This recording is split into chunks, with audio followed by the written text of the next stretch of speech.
Okay, so yes, good morning. I'm from USDA ARS in Worcester, Ohio. So what I want to talk about today are your substrates. And the theme is going to be make it more simple and very effective.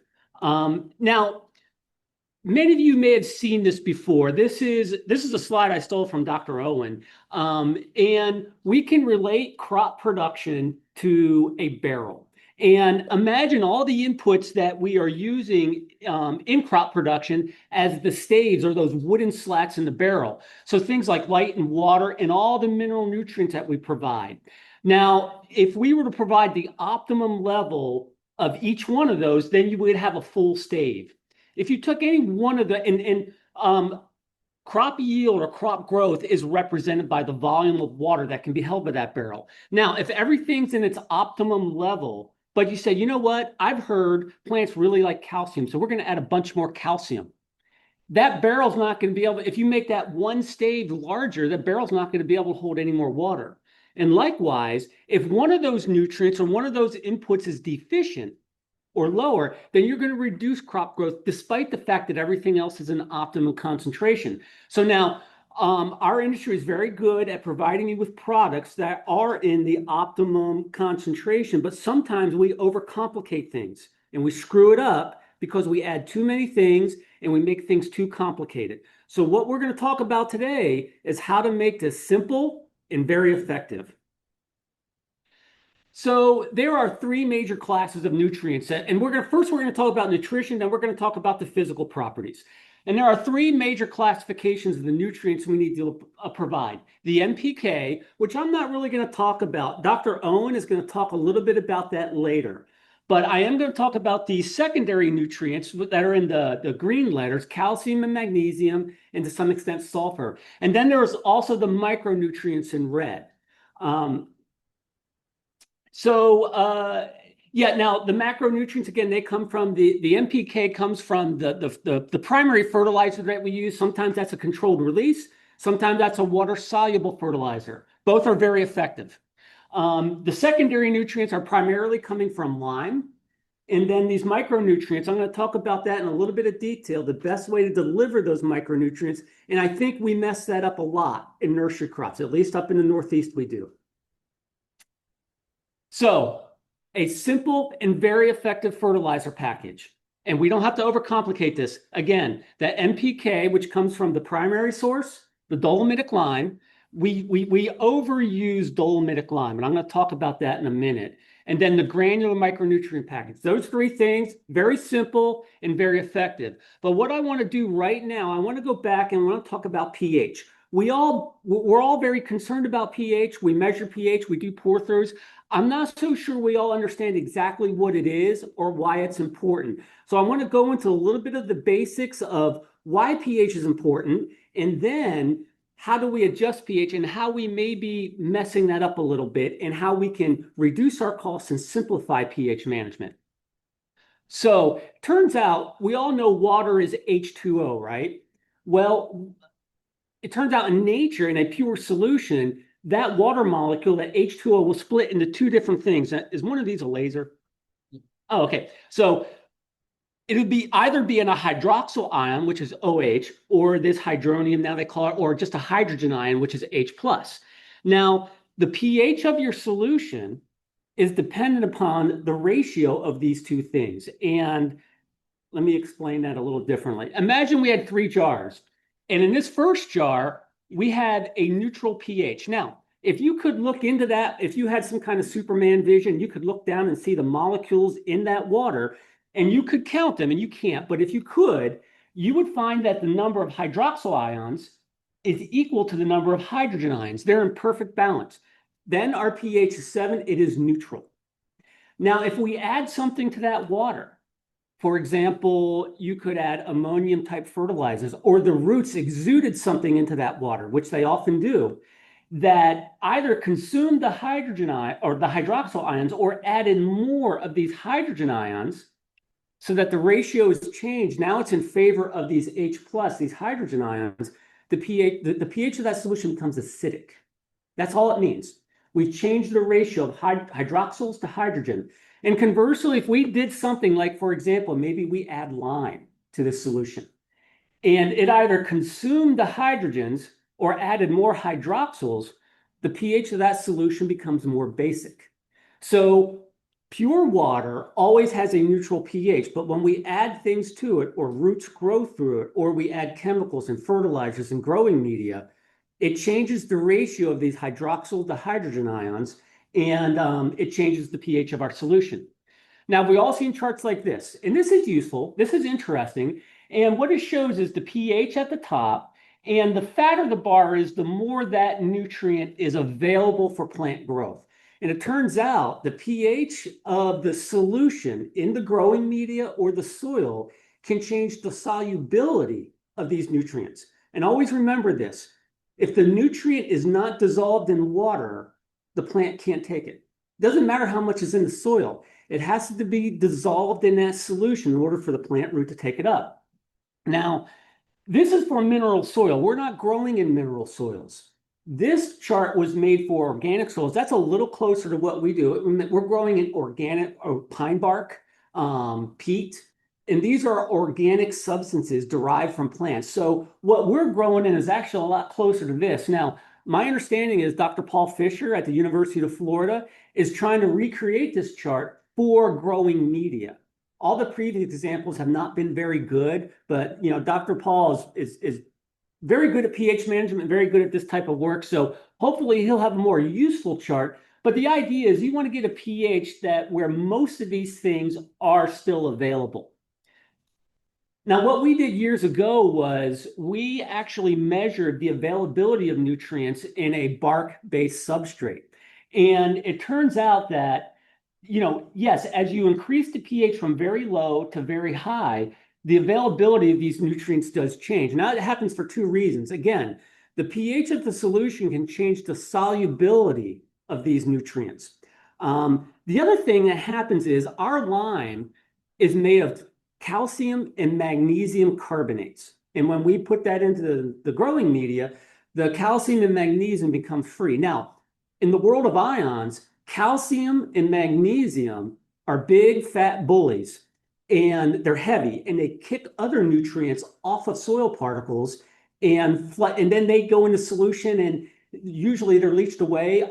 So what happens is a combination of things, and this is, as the pH goes up, this is how these nutrients, we have nitrogen, phosphorus, sulfates, potassium, calcium, magnesium, sodium.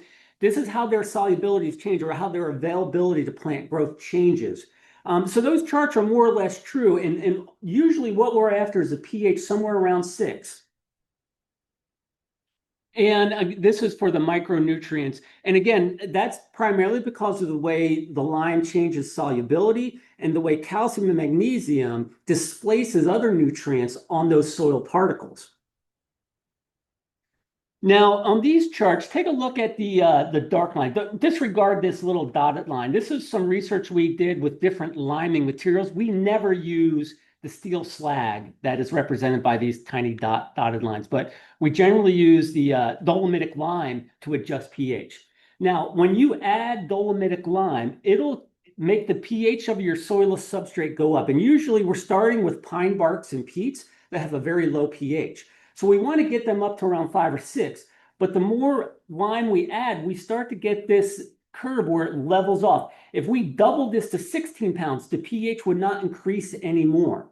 So what we often do is get ourselves into trouble is we add too much lime thinking we can make that pH go up and up and up. We cannot. It's going to level off at around pH 6.5 to 7. And there's a reason for that. Now, yes, sir. Question. Is this the initial dolomite that you're adding to get to a certain pH? So is this a short-term dolomite rate, or are we talking about a long-term dolomite rate across 5 months plus? Generally, so there are a lot of things that happen with pH management, and you're right. This is to initially set the pH.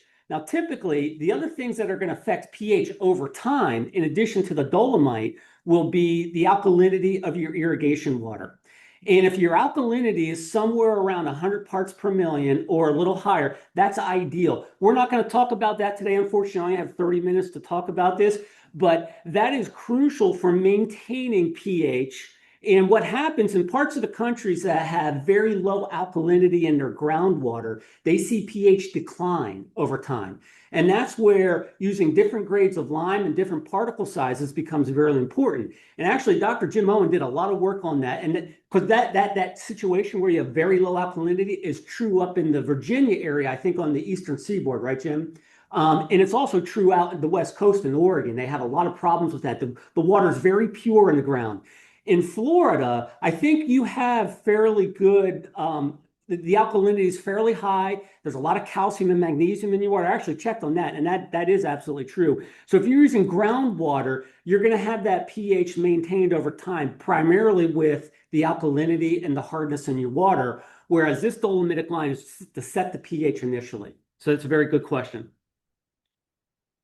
Now, and so we did this. If you're a science nerd, you're going to like this. If you're not, just trust me that this is true. But we did these, we using the chemical product solubility constants, we derived a function that described the solubility of dolomitic lime as a function of hydrogen ion concentration, or pH. So this is what happens as the pH of the solution increases. The solubility of dolomitic lime decreases almost to zero. And this is why pH will not go up no matter how hard you try once you get to a pH of about 6.7 or 6.8. So adding more lime is not going to help. So the critical thing is to find that lime rate that will set your pH, and don't be talked into more lime or adding more products that are going to adjust your pH. They're generally not effective. So yeah, just to summarize that, let me see my time. Dolomitic lime increases pH. It provides an abundant source of calcium and magnesium, but you have a lot of calcium and magnesium in your irrigation water. That's not something you need to be concerned about. You're just irrigating your crops is probably going to provide all the calcium and magnesium they need. So you don't need to add lime to add calcium and magnesium. It's already taken care of. So the take-home message of this is add dolomitic lime consciously. Just don't keep increasing the rates because you think that will somehow work more effective or more or better. Now I want to talk about micronutrients for a little bit. Now these are all metals. They move very poorly in soils and they move very poorly in organic matter. And this is what I have seen happen, especially up in, I've seen this a lot in Ohio. When you inject the micronutrients in your irrigation water, and I don't recommend that, a lot of water soluble fertilizers will have micronutrients in them, and that's fine. When you are overhead irrigating and you're basically showering the plants with that micronutrient solution, the foliage can take them up, and that's great. That's fine. There's nothing wrong with that. But when you start to use spray stakes and you're applying the irrigation directly to the media, then the foliage is not intercepting those micronutrients. And what we get is a high concentration of the micronutrients at the surface of the container, and they move very poorly down through the container. Now, they will a little bit, and some will move a little more than others, but they tend to be concentrated near the surface. We saw a lot of micronutrient deficiencies with nurseries that rely solely on injecting the fertilizer and using spray stakes. And this is the reason, and there were no micronutrients put into the growing media. Now, some of the controlled release fertilizers have micronutrients, and that's great. They work really well. But when you think about those controlled release fertilizer prills, they tend to be uniformly distributed throughout the container, and they'll make a little cloud of micronutrient availability around each one, but they're generally not throughout the entire container. When you use a micronutrient package that is, one of the granular, fine powdered micronutrient packages, and there are several brands of those, and you pre-incorporate it, you get a fine concentration throughout the entire container profile. This always works.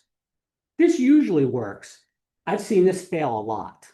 This is very effective, it's very simple, and it's very cheap.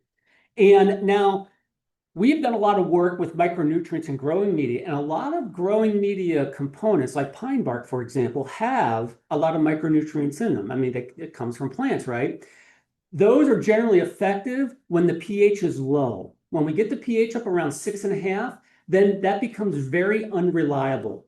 If you add a micronutrient package, you can adjust the pH to between 6 and 7, and you're going to have all the nutrients you need. This always works. And I highly recommend that. And you can get away with not doing that sometimes, but not all the time. So this is very effective. So simple and effective, reliable fertilizer programs. The NPK, which is coming from your CRF or your water-soluble fertilizer. Dolomitic lime, only as much as you need. A lot of people like to add gypsum. It's not necessary. You don't need extra calcium. And that would be one thing. And I don't know if that's common in this area where I'm from. They love that gypsum. And, soil scientists like it. That has other properties in mineral soils. This is not necessary. Micronutrients, I would use a granular micronutrient package. And again, you can get away with other things sometimes or even most of the time, but not all the time. I want to talk about physical properties and in which physical properties or which components you might want to consider and the things you should be concerned about. Let me see what time I got. Okay. So if you think about growing media from the physical standpoint, there are 4 functions. One, it provides a reservoir for water. So when you irrigate that plant, there's water being held in that container for the plant to take up throughout the course of the day, obviously. The growing media doesn't provide oxygen, but there needs to be sufficient pore space in there so that the roots have access to oxygen. I mean, oxygen is going to be there as long as it has the pore space. So, you need a growing media that has sufficient pore space so there can be gas exchange between the roots and the atmosphere. It's very important. You need to retain nutrients. The solution in your growing media will, for a variety of reasons, have a lot of nutrients in it. This is important, but I think some people make too much of a big deal out of this, and that's for another presentation, but it's important. I shouldn't minimize it, but and provide anchorage for the roots. In other words, you need to hold the plant upright, right? So that's fairly obvious. Now, I want to go through a series of slides to explain these physical properties. And this is a very crude drawing. This is the limit of my artistic ability. I need to hire a graduate student that does a better job at this. So imagine this is a container and we filled it with this growing media represented by these big brown blobs. Okay. And now, when you fill it with a growing media, obviously there are some pore spaces in between there. Anyone want to know roughly what volume of the container is pore spaces versus the solid particles? Any guesses real quick? What's the volume? What's the percent volume that's filled with pores in a growing media? 30%. 30%. Any other guesses besides Jeb and Jim? 65%. Closer. It's usually around 85%. So that really expensive growing media, what you're doing is you're paying for the science behind it, but it's mostly pore space.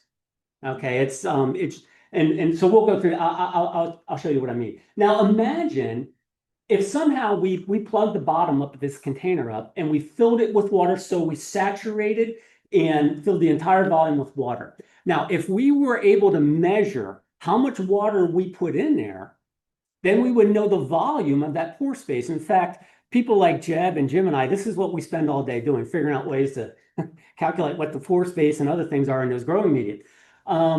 So now what happens is, imagine then you remove the plugs from the drain holes in the container and you allow it to drain. Now you can see some of those pores are filled with air and a lot of them are filled with water. And you'll also notice that the bottom is more saturated than the top. And there are reasons in physics that, and we're not going to go into that today, but there's always a zone of saturation at the bottom. Jeb is doing, he'll probably present this, he's doing some really interesting work to get rid of this zone of saturation by stratifying substrates. He'll talk about that later, but this is usually what we see. We see more open pores at the top and more filled pores at the bottom. But What we're interested in is the ratio or the percent volume of these pores that are filled with air and the percent volume that are filled with water.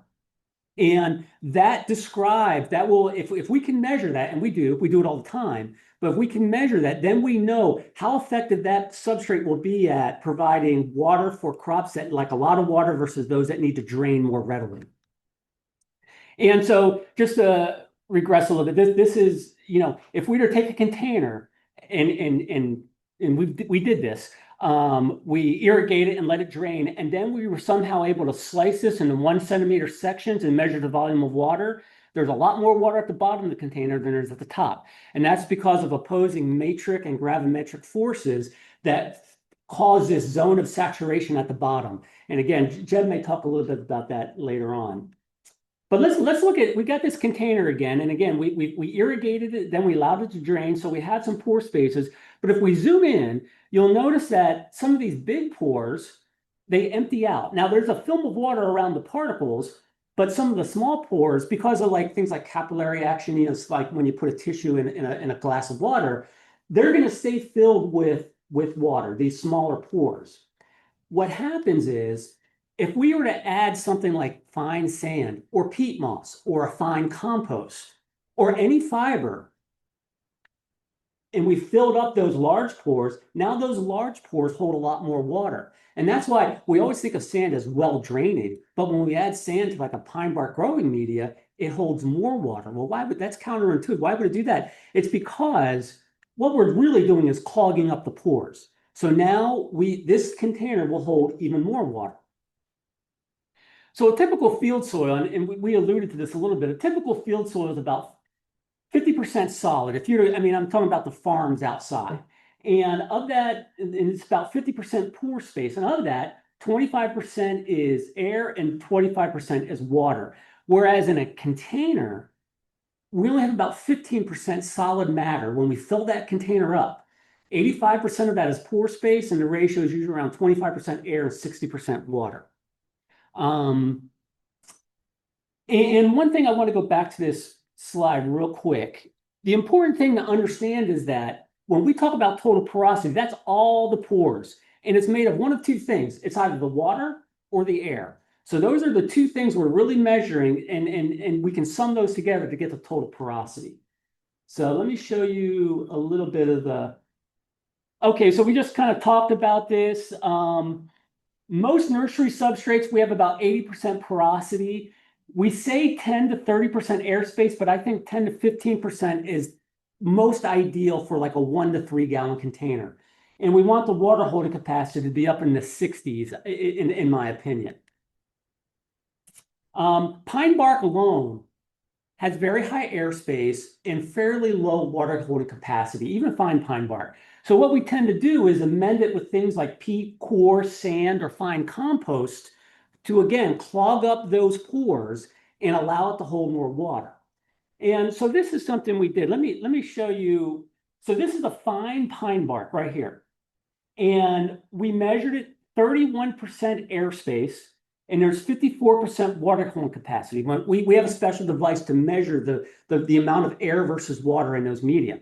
Now, if you add these two parts up, you'll see that it's 85% total porosity, and so there's 15% solids. We never really talk about the solid part. What we're really interested in are these two variables here. Now, when we add peat at 10%, 20%, or 30% by volume, look at what the airspace does. The airspace decreases because we're clogging up the pores. The water holding capacity goes from 54 up to 71%. Peat's very good at holding water. So is core. Now, other materials, they may not be as effective as peat at doing this, but other materials, even sand, will have a similar effect. So the idea is to, depending on the crop you're growing and how well you need to drain, if it's out inside in these thunderstorms that happen every afternoon and they need to drain readily because of the root system of that crop, you might want to lean a little towards, a lower rate of peat or a lower amendment, more pure pine bark.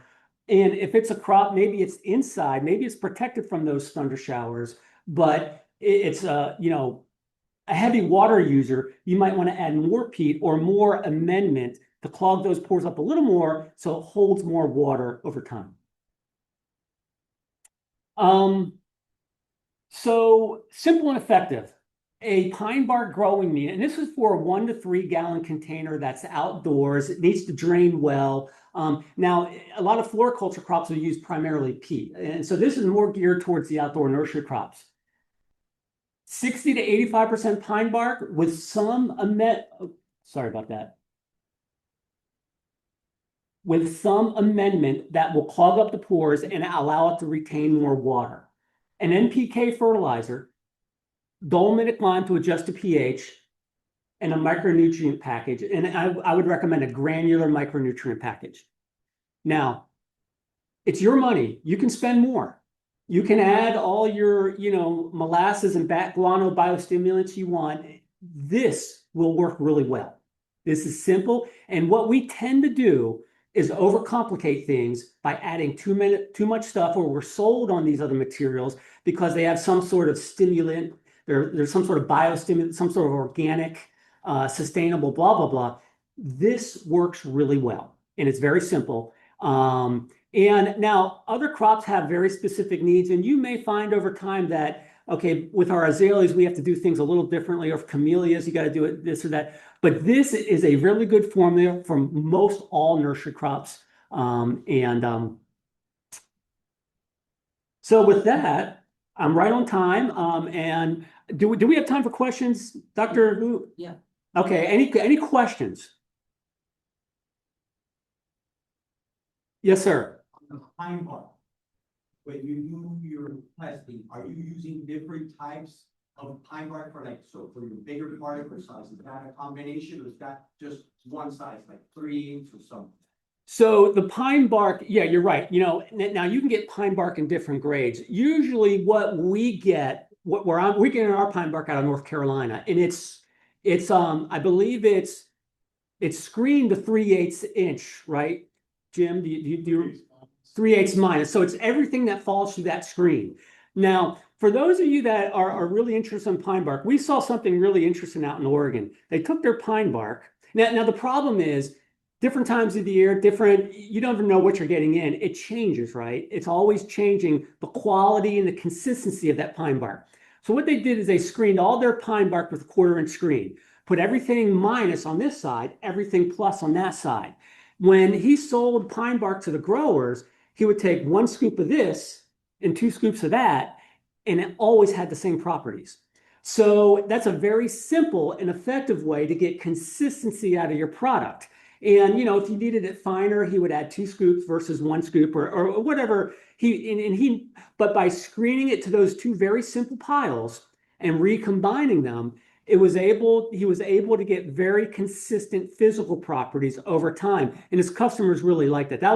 It was a bark supplier out in Oregon. Yes, sir. One more. So then on the small particle size, so on the peat side, do you ever consider the probability of some of that fine material coming off the bark to be part of that overall percentage of peat? Per se, just not as a component, but as a particle size? Or is that something that's just not possible? You mean the pine bark breaking down into smaller pieces, becoming finer? No, that initial pile that he separated, not being separated. So you take a whole pile without being separated, and there's fine particles in that Yeah. right there. Yeah. That fine particle, is there a correlation of a percentage that you can take out of a peat of a smaller particle size? Just because it would change that ratio of particle size, of size to it. Yeah, the particle size in both peat and pine bark has profound influences on the physical properties. But let's talk later, you and me, and so I can get exactly what because I'm a little not quite understanding the question. Okay. I think. Yes.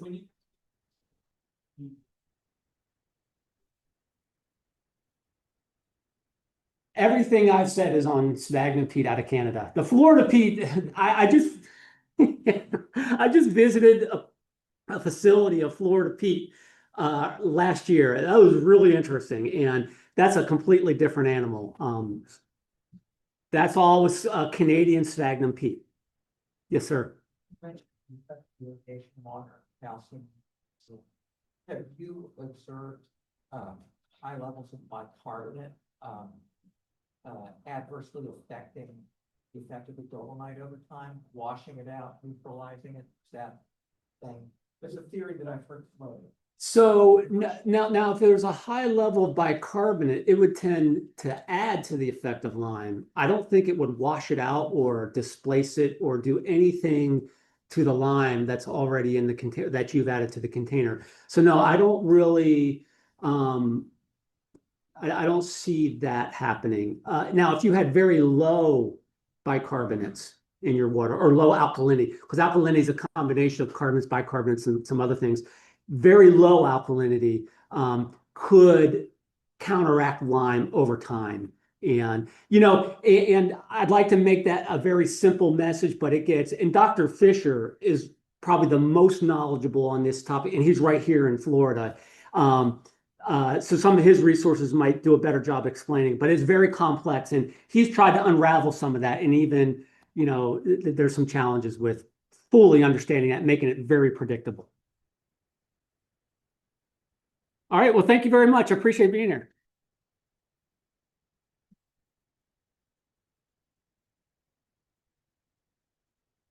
This was also this one. So this is some people issue. The screen iron change coming over.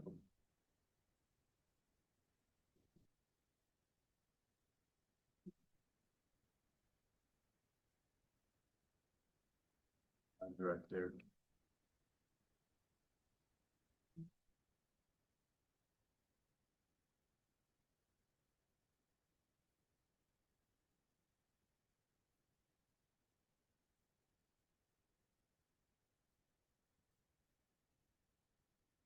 Yeah.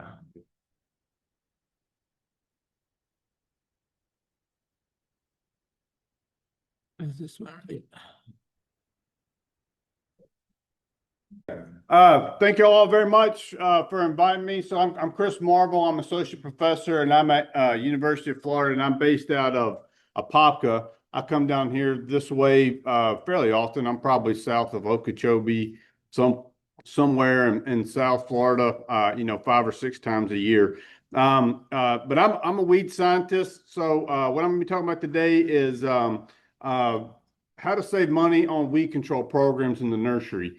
In South Florida, I'd say of all the places I've ever visited in the entire country, Homestead is probably the most difficult place to manage weeds, and that's because of a variety of factors. But that's going to be what I'm going to be talking about. And one of the reasons that it's really hard down here in Homestead specifically is because of all the tropicals and palms and things that are being grown. And a lot of those aren't on herbicide labels, and people haven't done, besides me and a few other people haven't done a lot of testing on these tropical plants. Non-chemical controls can play an important part of your weed control program, especially on some of these very sensitive plants. But with non-chemical controls, I tell people not to think of these as an all or nothing proposition. They could be just a part of your weed control program. It's not like when you're going from a herbicide-based program and you have to go, all the way to mulch, which I'm going to talk about some of those, and I'll talk about some other non-chemical controls. But it could just be, part of it. You have a specific plant where you've had issues getting herbicide injury, or you just don't have any herbicides that are really safe on those. Non-chemical controls could be used on those. Sanitation and prevention, those should always be practiced really regardless of what your main strategy is. And hand weeding is always going to be needed. There's no way to really get around that. Even the places that I've visited where their herbicide program is on point, they're making great applications. They've got a good rotation in place. They're still going to have to do a pretty good bit of hand weeding just because things are going to escape control. We've done a lot of work with hand weeding frequency. So myself and then a weed scientist out of North Carolina State, Joe Neal, who's probably I call him the godfather kind of nursery weed control. And then Jeff Durr, we did a project which I'll talk about, but we found a 40 to 60% reduction in weeding cost by weeding more frequently. Not weeding more, but weeding more frequently. So basically, this is what we did. We set this up. This was at a trial we did. This was at a nursery over in Hillsborough County, up a little bit further north. But we basically set up 2 different treatments. And we have big blocks of plants and we have this replicated across the nursery. And so essentially what we did is we had one block and all these were treated with herbicides. So none of them were non-treated control groups or anything like that. We had this group of plants. Yeah, so we had this group of plants, which looks clean. That was weeded every 2 weeks. So basically the people would go through, they would quickly go through and weed those. They would just pick the big weeds, but they were hitting those at least once every 2 weeks. Over here, what we call the standard, and this is what I typically see people doing. They go out and they make their herbicide application, and then they don't go in and weed those again until it's time to reapply that herbicide, and then they go in and they clean those up. So this is what was happening basically by that 8 week time frame. That's not a whole lot of breakthrough. That's just a lot of big spurge and then some purslane and things that have broken through. But by 8 week time frame, if those escape control and if you don't hit those right, if you don't get those with that herbicide application able to grow for 8 weeks, all of our nursery weed species are going to be able to mature and produce and flower and produce seed in an 8 week time frame. And so essentially what's happening here and what the typical method is causing is you're just increasing that seed pressure more and more over time. Whereas here, those weeds were never able to go to seed. And then so people would look at this and you say, obviously, weeding every 2 weeks is going to be a lot better. You're going to have a lot less weeds, but that's a lot more labor. But that's where it got interesting here. So this was at week 16. So we did this over a 24-week time frame. So that's about 6 months where we basically repeated this process. So this is just typical of what we would pull out of one block of plants. There's another one of these 3-gallon terracotta pots behind this. You just can't see it in the photo here. But that's just an example of what was being pulled out of those different blocks of plants. And I think each of those blocks was maybe 500 trade gallon containers. This is where it got interesting. So this is the frequent hand weeding. So this is the weed biomass. And this was extrapolated out over the whole time that we did this. Weed biomass of 2 weeks versus 8 weeks. And then the cost per acre. So this was based upon the labor that it would cost and the time spent actually weeding those pots. And so essentially what we found is by weeding those every 2 weeks and not ever letting anything go to seed, we reduced the hand weeding cost by close to 70%. We saw this replicated at commercial nurseries across the country. I mean, in Florida, and then we saw it in North Carolina, Virginia, and then other places that were doing this. Some nurseries were weeding 3 to 7 times faster or more. So it depends on the actual specific nursery in terms of how much actual labor savings they got. But I think the lowest that we got was they were reducing their labor costs by 35 to 40%. So the cleanup protocol, basically weeding those manageable areas and blocks and then retreating as soon as possible after those blocks were treated, cleaning up those areas and not letting them get basically to this stage. So it's just frequent weeding. They don't have to be completely weeded. You can leave those small cotyledon stage weeds there because they're not going to go to seed within 2 weeks. By the time you come back in 2 weeks, they're going to be easier to see and easier to pull. But that was very eye-opening to me, and it's one of the most impactful things that we've done, and it's very simple to implement. So Joe has a good publication that kind of describes this more in depth. Frequent hand weeding saves money. There's the link to this, and I'm happy to send these slides to anybody that would like them. But yeah, 70% reduction in weed weight and 65% reduction in weeding cost. So this was kind of the strategy that we did. Anything that was small like this is a lot of times, and when I would talk to nurseries that were going in and cleaning up before doing the pre-emergence application, their people were spending a ton of time weeding these little bitty weeds and just searching the pots and trying to find those little spurge and oxalis, and some of those really blend in with that media and they're hard to see, but they were spending all their time doing this. With this frequent strategy, you can just get those larger weeds that are easy to see. Some of your pre-emergent herbicides that I'll talk about will take out spurs that's this size. So for example, if you're using freehand or tower as your pre-emergent herbicide, dimethylamine, very active on spurge, will take out spurge at that small stage. And you don't even have to pull them, in a lot of cases. So we've also done a lot of work with rice hulls as well. In Florida, you know, even in Central and North Florida, people have a lot of things that you can't use herbicides on. Rice hulls have an advantage over a lot of other mulch materials just because they're lightweight, they're very hydrophobic, they dry very quickly after rainfall or irrigation. Because they're lightweight, they're easy to apply. They can be blown into the pots with different types of blowers and things. And then with the small particle sizes of rice hulls, you're able to get complete coverage of that container media, which is what you need for weed control, but you get complete coverage of that and you can get that at lower depths.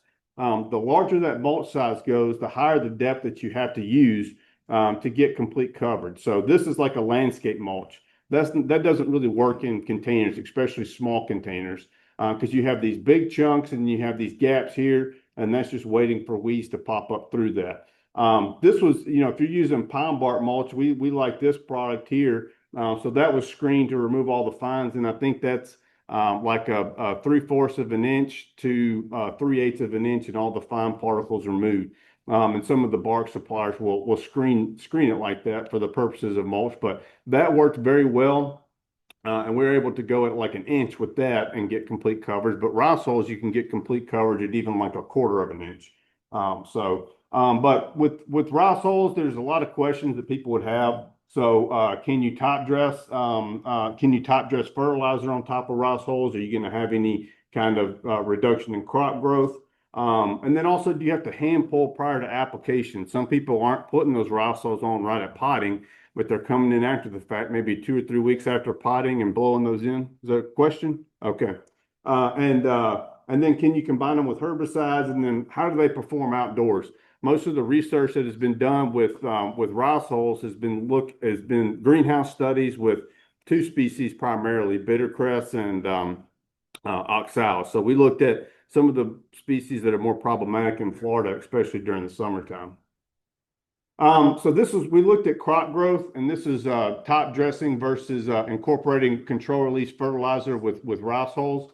So if you look at the data here, so this is the shoot dry weight, so the crop growth overall, and we looked at several different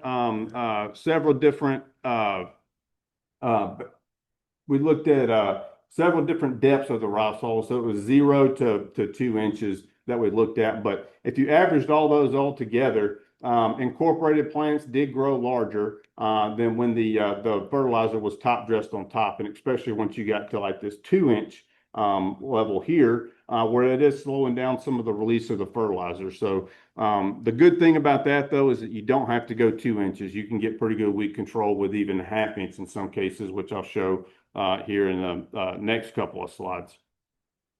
And so this was our electrical conductivity here. So we measured it. This is just 12 weeks of data here. But you can see that it was a little bit higher when the fertilizer was incorporated right there. And that's probably contributing to some of that reduction in crop growth, especially at those higher mulch levels, because that mulch is so hydrophobic and it's drying out, that control release fertilizer wasn't releasing as quickly or as consistently as it was when it was incorporated like it would typically be. So is hand pulling required prior to application? This is a situation that people have a lot of times. And so if you're using something like this is Stilt Pro. They're a company out of South Georgia. And they have a rice hull blower that's built specifically for this, where they're going in and they can blow rice hulls on top of plants. I've seen people do insulation blowers and basically reverse the blower on a leaf blower and do it. There's a lot of different ways that it can be done, but sometimes they're doing this after the plants are already on the ground and potted. And it just takes a couple days for spurge, bittercress, things like that to start popping up. So the question what people would have is, do I need to go in there and hand pull those prior to going in and putting the rice hulls out? So we looked at that. Basically what we did was we wanted to see, what depth we have to use and how much of those weeds can actually pop up through. So we have pots that we had weed seeds in. Each of the pots have 5 weed seeds, and we looked at different growth stages in that. So this is Eclipta and longstalk philanthus. And this was at 2 different growth stages. So we had a cotyledon stage. So this is right after they germinated within a couple of weeks. And you can see the Eclipta here. And then we had larger growth stages, so 2 to 4 leaves. So you had 2 to 4 true leaves. So that's, maybe 2 inches tall or so, or an inch and a half tall. But once we got to 1 inch, we really reduced the survivability of those weeds. So that's telling us that when you have those small cotyledon stage weeds and you're blowing risoles on, you don't necessarily have to go in and hand pull those. That's ideal, but you can control quite a bit of them just by smothering them out with the mulch there. Bitter cress and oxalis, so we looked at different depths with this, but once we got to 1 inch, none of the bitter cress and oxalis survived. We had to go to 2 inches to get complete control with Eclipta and Philanthus. Here's just some pictures of that, 2 weeks versus 8 weeks at our different depths. So this is all in inches here, 0 to 2 inches at 8 weeks. And so you had a couple of the Eclipta pop through at 1 inch at 8 week time frame, none of the long stalk Philanthus. So it is an effective method and it could be used. And even if it didn't give complete control, you probably control a lot of those, and you could just come in and hand weed those after the fact and see what all popped through. The other thing we looked at was performance outdoors. So here we had 2 different rice hole depths, a 1/2 inch and 1 inch, and then 2 seed placements above mulch or below the mulch when we first started out. And then we looked at 5 species that hadn't really been looked at before. Doveweed, crabgrass, spurge, Eclipta, and then longstalk Philanthus. And these are more of the the key nursery weed species that we deal with in Florida, and especially the ones that are in outdoor container areas where people hadn't really looked at these in terms of how well rice hulls perform with those specific group of weed species. So this was the big takeaway, and this was consistent across the board with all the different 5 species that we looked at. So here we have the depth, and then I have the seed placement. So whether the seed started out below the mulch or above the mulch. When you look at the ones that I have highlighted here, so when the seeds were placed on top of the mulch, we were getting somewhere between, at least when this picture was taken, which was about, I think probably 8 weeks after the study was initiated. I don't have it up on the slide, but if you look at the placement, when the seeds were placed on top of that mulch, we're getting somewhere between 80 to 90% reduction with all 5 of those weed species. When those weeds were placed below for this spectrum of weed species, we're getting similar to the non-treated control in a lot of cases. The way that rice hulls are controlling weeds are they're drying out very quickly after rainfall or irrigation, and so it's so dry when those seeds are on top of that rice hull, they're not able to germinate. And so when you have that rice hull layer down, if those seeds are landing on top, you get much better control than if those seeds are below. So what this is telling me, and the take home from this is, the ideal scenario is to plow those rice hulls at potting or as soon as possible after potting, because theoretically you should be starting with a relatively weed-free substrate. And then, so this is we looked at how long they last outdoors. So I'm not going to go through all the data from the different depths and everything, but just across the board, after 12 months in a pocket, we had about a 40% reduction in the rice hull. So we started out with 1 inch, and then you're starting at about a little less than a 1/2 inch after 12 months. And so in this case, they were irrigated twice daily. This was another important thing. So when rice hulls are dry, they're going to blow out those containers, and you'll have rice hulls everywhere. But if they stay wet, they stay pretty snug into those containers. This was after Milton, I believe. And so we didn't get a direct hit from that hurricane in Apopka, but we got a lot of rainfall and then heavy winds. Our center, our weather station recorded winds up to, I believe it was about 65, 70 miles an hour. These pots were outside during the whole thing. We had jammed them can tight, but these had mulch on them. That mulch stayed there pretty well through that storm, and that's because all that rain dumped on there, and those rice hulls were wet when that wind hit them. So if they are wet, they do stay in the containers pretty well. Where I think rice hulls really fit in, short-term crops where herbicides can't be used, something that's going to finish, production in 8 months or less. If you have something that's going to be in production for a year, multiple years, pine bark makes a lot more sense because you're going to have it's going to last a lot longer than the rhizoles will, and you won't have to go back in there and reapply it in a lot of cases. And then we with our 12-month study, we compared them to a standard pre-emergence rotation. The rhizoles stood up to where we were getting similar control of rhizoles in the pre-emergence herbicides up through about 6 months. After that, the herbicides began to outperform the rhizoles, which is what we would expect. Substrate stratification. So Jeb is going to be sharing a lot about this. Basically, this is filling containers and layers with different particle sizes of pine bark. I'll let him explain it. He's going to explain it a lot better than I can. But basically, we looked at this from a weed control perspective. Really, what do you want to think about this way? What we were doing is we're basically strategically placing that fertilizer. So it's more of like a subdress fertilizer placement as opposed to top dressing fertilizer or incorporating fertilizer.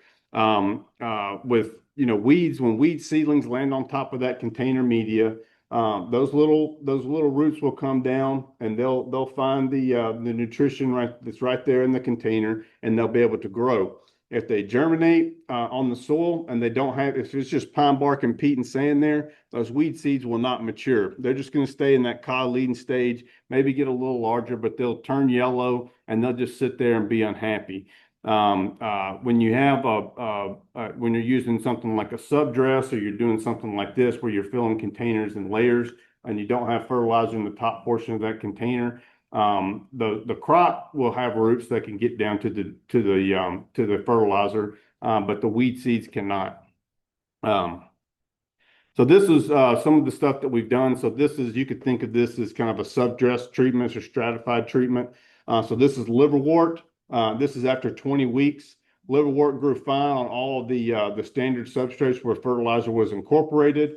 And then here we have stratification treatment. So basically that liverwort, it's not going to grow if it doesn't have any nitrogen there. So it's not going to ever establish itself. So the liverwort died. The spores never germinated on top of that media. So this is a strategy that can work. We've looked at this with bittercress as well. And somewhere between 40 to 60% reduction in bittercress growth when we use things like subdressing or stratifying substrate treatments. So I've got just a little bit of time left, but one thing I wanted to do is talk about developing a herbicide rotation. So this is what I try to do when I give talks. I could share, data on herbicides and what's safe for what, and the latest things that we've screened and all that kind of stuff. But it's not really that helpful to a large group like this, because everybody's going to be growing something a little bit different. Nobody's going to have exactly the same crop mix in most cases. And so what I try to do is to give people the tools they need to develop a rotation for their specific situation. I'll show some rotations up here and examples of rotations. And I tell people, and people will take those rotations and they'll give them out to people and say, this is what Dr. Marble recommends. No, that's not what I recommend. That's an example. Some of these charts that I have on here, these example rotations, it's like, it could be the best thing you've ever done, or it could be the worst thing you've ever done. If you use some of these, it's always specific. So the first step in a rotation is you want to know what your herbicide options are.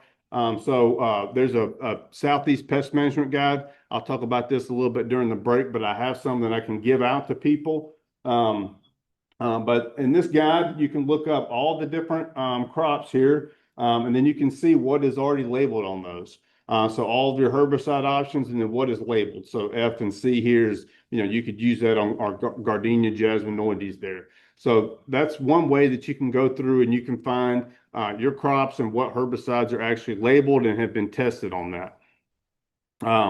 In South Florida, though, testing is going to be key, doing some small scale testing. All these herbicides have open labels, so it allows you to take those herbicides, test them, see if you have good safety. It's not complicated. You can just get some small, this is a study that we did where we looked at some palms.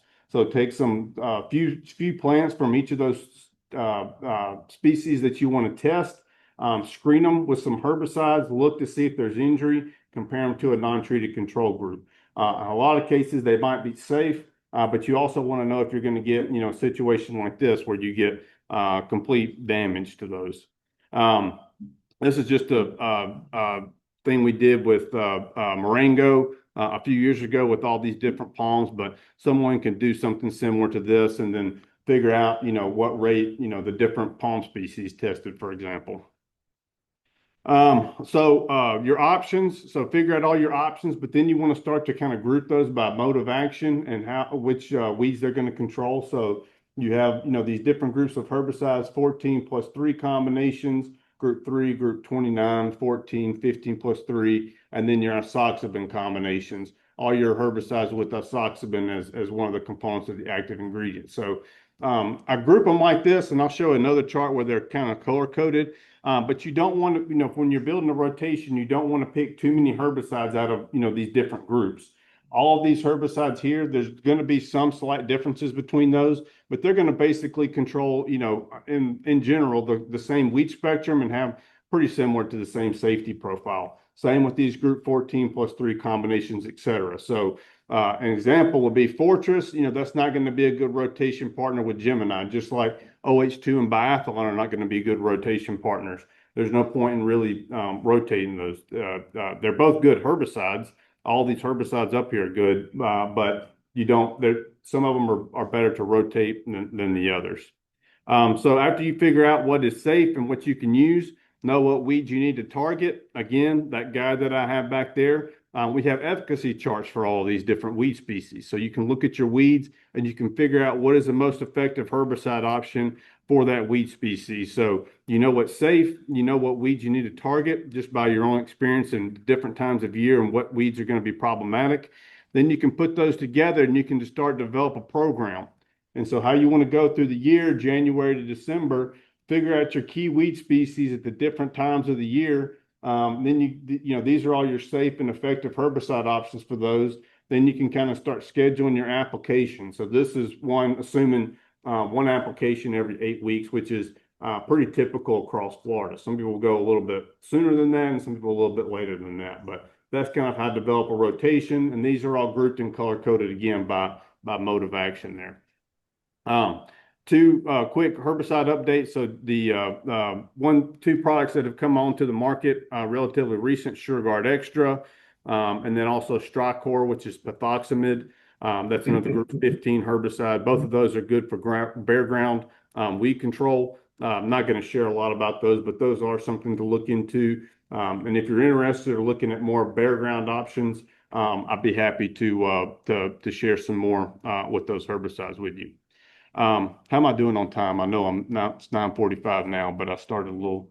Okay, I'll finish this up pretty quick. So one of the big focuses of my program now is looking at improving efficiency. Labor, of course, is a big challenge.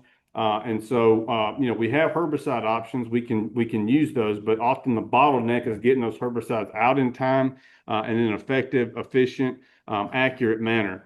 And so one of the things that I'm working with a group, and that's one of the things that we're doing is trying to basically help people be more efficient with that and look at different herbicide application equipment and how people can make investments in that equipment and do things more efficiently. Here's all your herbicide options. This is all color coded by mode of action. So this is what people are primarily doing, granular herbicides. You have a lot more options with those. And then with your sprayable herbicides, you have much fewer options. If you're talking about over the top, you only have 3 modes of action, but these are much less expensive. And then with things like a boom sprayer, much easier to apply as well. So this is the objective that we've been looking at in this study. Basically, we're just trying to get baseline data from all these different types of herbicide application equipment, and then share that, and so that people can look at the different equipment that's available and say, I want to look at, purchasing a boom, or I'm going to switch from a hand shaker to a belly grinder spreader. What are the economics of that in terms of how much area I can cover? And so we're trying to collect baseline data from nurseries while they're making their regularly scheduled herbicide applications and doing those. And then also looking at things just like going from belly grinder spreaders to a backpack sprayer, simple things. This is part of the stuff that we've been doing with that. So another thing we've been looking at is herbicide application volume. So, as you increase that volume of water that you're using to apply their herbicides, it's going to take longer. It's going to be slower, but you will get better coverage. So 25 gallons per acre, that's really on the low end of that, but people will do that. You know, they can treat a lot of area really quickly, but it's kind of a balancing act between efficiency versus, you know, better coverage. This is 200 gallons per acre, and you've got almost complete coverage. But that's part of this project and what we've been looking at. Um, uh, Doing efficiency plus accuracy comparisons, looking at different boom sprayers, and then we've also have doing some things with drones and as well, and seeing how efficient those can be. So this is just a quick comparison. So this is 4 nurseries where we've taken this data and kind of the data that we're trying to generate. So granular application, you know, for Fortress G, in this case, you know, to treat that area, 30.5 bags or 1,500 pounds of that herbicide. It took the nursery 5 hours and 3 employees to treat 1.3 acres. The chemical cost was $5,500. When they went out and they did dimension plus gallery, which is the sprayable comparison to that, 1 employee in 6 hours was able to cover 17 acres at less than half the chemical cost of that. So over 10 times the application area and a percent increase of 900% per hour by switching from a granular to a liquid. There's advantages and disadvantages to each, but this is the data that we're trying to collect. And then we've done stuff with drones. So half of an acre in 3 minutes. The total time is going to depend upon the rate applied, but this is the kind of stuff that we're looking at here. So help is wanted. We're trying to continue to collect this data. I don't have any data I've got data from North and Central Florida. I'd love to come down here and collect data from people. And so basically that's just inviting me out when you're making a regular scheduled herbicide application. And I just take a little bit of data in terms of how the herbicide is being applied and how many pots are able to treat in an hour or so, or, you know, over a half a day or whatever it is. People that have done this and allow me to do it, you're just not just letting me come. I'm helping you as well. You give me your crop list and I'll make you a chart like this. I've done this for every nursery that I've visited, and I'll do this, you know, regardless if people are in Florida, but all of your liquid and granular herbicide options, what you can use on those. And that's based upon my data, my safety data for Florida specific species, plus the herbicide labels. And then I can come up with a rotation program for your specific nursery as well, whether it's spray liquid or granular or a combination of both. So that's what I'm doing across the state. Lastly, do want to mention we do have a greenhouse training online course. This is with Paul Fisher. I teach the weed management course. He has a lot of other courses that he's kind of shepherding. But it's already passed for this year, but this is available in English and Spanish, and we do it every year. And the weed management one is typically in the fall. So that's my contact information. I'll be here the rest of the program. Please feel free to reach out if I can ever help with anything. I know I went over. I don't know if I have time for questions, but thank you all very much. Thank you. Hi, I'm Jim Owen, and today I'll be talking to you kind of about I'll be kind of continuing what Dr. Altman began, recovering a few things, but mainly talking about water and fertilizer in your substrate, selection and understanding fertilizer from the label, which you might most know, but recapping that and going through a few other things. And I like to always start with water because that is the most important thing on a nursery or greenhouse. Our water, where it comes from, how we reuse it, if we reuse it, is probably one of the most important things. I mean, Dr. Allen just told you we're 90% to 80% total porosity in our containers. We're close to being a hydroponic grower. I mean, really, we just decided to do it in containers instead of tracks or cells. So it really matters this is kind of a risk assessment, but also your water can be a benefit that Dr. Altman told you. You know, it can provide calcium and magnesium if it's coming from your groundwater. It can have your micronutrients in it if it's coming from your groundwater, though it may not be distributed as you like in the container. If you're using surface water, you have a risk because are you picking up pathogens, etc., or are you picking up contaminants from local communities or urban systems? And if you're recycling your water, are you building a phytophthora? Are you baiting those ponds? Are you making sure that you're not, you're dealing with sanitation if needed. Are you chlorinating, etc.? You have Dr. Fisher in the state, which is one of the most amazing water quality experts. And he actually created water quality this was with a Clean Water 3 project I was part of. And so he's got an online calculator where if you send your data away, you can put your numbers in here and it gives real-time recommendations back to you.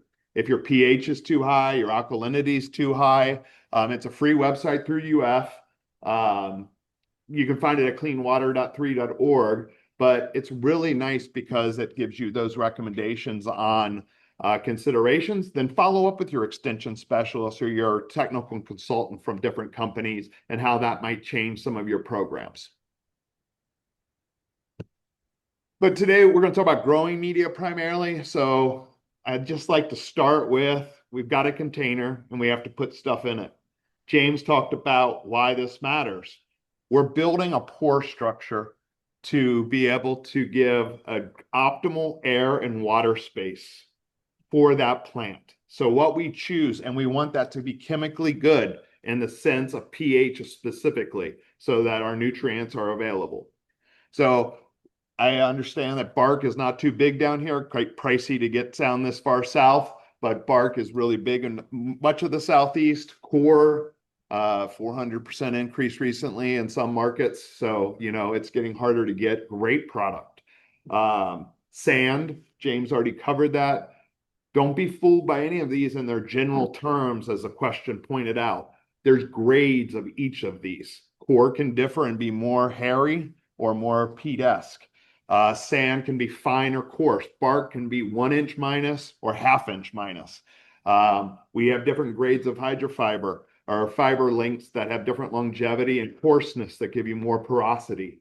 And peats can vary. Fine peat, growing grade peat, if it's harvested in Manitoba versus Quebec. So it does matter where you get these. It's not about the lowest price always. From what I understand from growers and myself, consistency is king. I want consistency. So my growers don't constantly have to make adjustments on things. I'm willing to make a change, but once I make changes, I want consistency.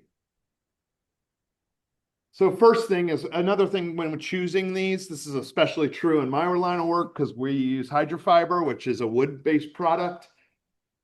We think of stability of substrate components with carbon nitrogen. What we find out is carbon nitrogen ratio of a given substrate component doesn't always relate because we're almost always dealing with aged components. Wood fiber, sawdust, fillers that you might use that are more inexpensive, those are less aged and have more of a potential. So we're looking for stable materials. And so for pine bark in that, we hear the not composted, but aged pine bark. Peat, as you all know, is naturally an aged product. Core is aged and washed. But sawdust can be aged or not aged, and you get different responses. So if we look at peat and perlite, we get no nitrogen drawdown. Our hydrofiber goes through a process that basically instantaneously composts it through a digester. And that gives us very similar results when we're using hydrofiber. If we go to sawdust or pine tree substrates that have not been aged, we can get a reduction in growth because we'll steal the nitrogen from that system. So when selecting components, just think about this and stay attuned to, are you getting what you should out of that fertilizer package that you've seen in the past, or does things seem off? There's other ways to come this too. You can add nitrogen pre-starters, but then you're kind of getting away from the efficiency that you want and the ease of consistency.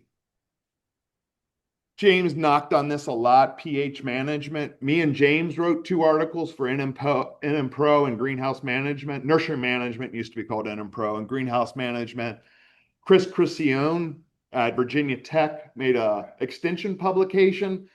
This is a really easy way to calibrate whatever lime source you're using. And what it is you just put basically Ziploc bags of substrate with different rates of lime in it on a volume basis, and you let them sit for a couple days on your counter, and then you go back and you measure pH and EC. And you make your own curve that James was showing you, and you can do that. It's really nice if you're going to change any components, change a bark source, etc. It lets you recalibrate that. And so something you can do in the shed or your office and just set it aside as long as you have a good pH meter.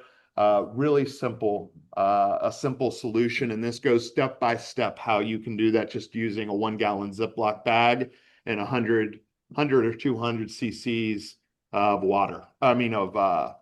Of substrate, and gives you the rates of lime that you use. This is also important because you're going to use calcitic lime. Some of you are using pelletized lime. Some are using pulverized lime. These will have different reaction rates. So if you go back and measure it in 2 weeks and then go measure it back in 4 weeks, you'll kind of figure out where that peak is. And then you still need to watch how your pH will change through time based on your water quality and fertilization practices. Your amendments do matter when you choose. We like dolomite because it's a safe bet. You get calcium and magnesium both for it. So if you're not sure about water quality, dolomite's the way to go. But this is Paul Fisher again. And he just was looking at if you use a calcium lime or just a magnesium, how does it affect your nutrition? And it totally switches that calcium and magnesium bioavailability for the crop. So it does matter what source of lime you're using and how quick. For instance, I don't like pelletized lime because I feel like it rinses out of the pot quickly. I like granular and pulverized lime because it coats your product and has much more reactivity to it. Get what you're comfortable with and what's giving you long-term results for your floriculture or nursery crop and getting you through to the end with that pH you want as you monitor. Your amendments do matter. So we already talked about lime, but this is CRF rates and micro package. So I agree with James. I love a good micronutrient package. But to make a micronutrient package, it's an acidic process. So just inherently it's acidic. CRFs releasing nutrients are inherently acidic because you're loading out salts into the system. So this is just showing you pH on the y-axis over 90-day trial. And what you could see is if we have CRF and lime, we're at that 6.5. We're doing great. We add micros, we drop half a unit just out of the gate. Now we catch back up as we wash out the sulfur and some of those loose micros. If we just add CRF, we have, that's no lime, right? So we're not adjusting, but you can see that's even more, it's even a greater difference if you add micros without a lime. So the rule of thumb that came out of Virginia Tech in the 1980s, if you add micros, you need to add lime. So you can't do without one or the other. If you choose not to add lime, you can get away with not adding micros and use the CRF micros. But if you add lime, you really need to add a micronutrient package. So James went through all the physical properties, total porosity, airspace, your minimum airspace after you drain it, your maximum water holding capacity after you drain it. I like to put this a little bit more in the production sense that I consider this your gas tank. Total porosity matters to me because it's what void space I have. It's the empty space in the gas tank. It's what I can fill with air or water. And I want a large portion of that to be water. I like my airspace higher than James to fight off phytophthora and some other things, and root rots. But this is all the water you have between each irrigation event. So if you know that this is a 1 gallon container and you're using a peat bark substrate or a core hydrofiber substrate, about 30% or half the water that's in the maximum water holding capacity is what's available to your plant. It varies on your substrate, but that's it. So basically you've got 3 to 4/10 of a gallon of water between each irrigation. This sets your irrigation schedule up. If you can increase that air water holding without compromising airspace because you increase your total porosity, that gives you more buffer between irrigation events as you try to get your pumps to work around the nursery or greenhouse. So think of it as your gas tank, and that also lets you determine how long you should schedule an irrigation for. If you can only hold 4/10 of a gallon and you're adding 8/10 of a gallon, you've got irrigation uniformity issues. Or someone should be turning that valve off earlier and you're wasting water.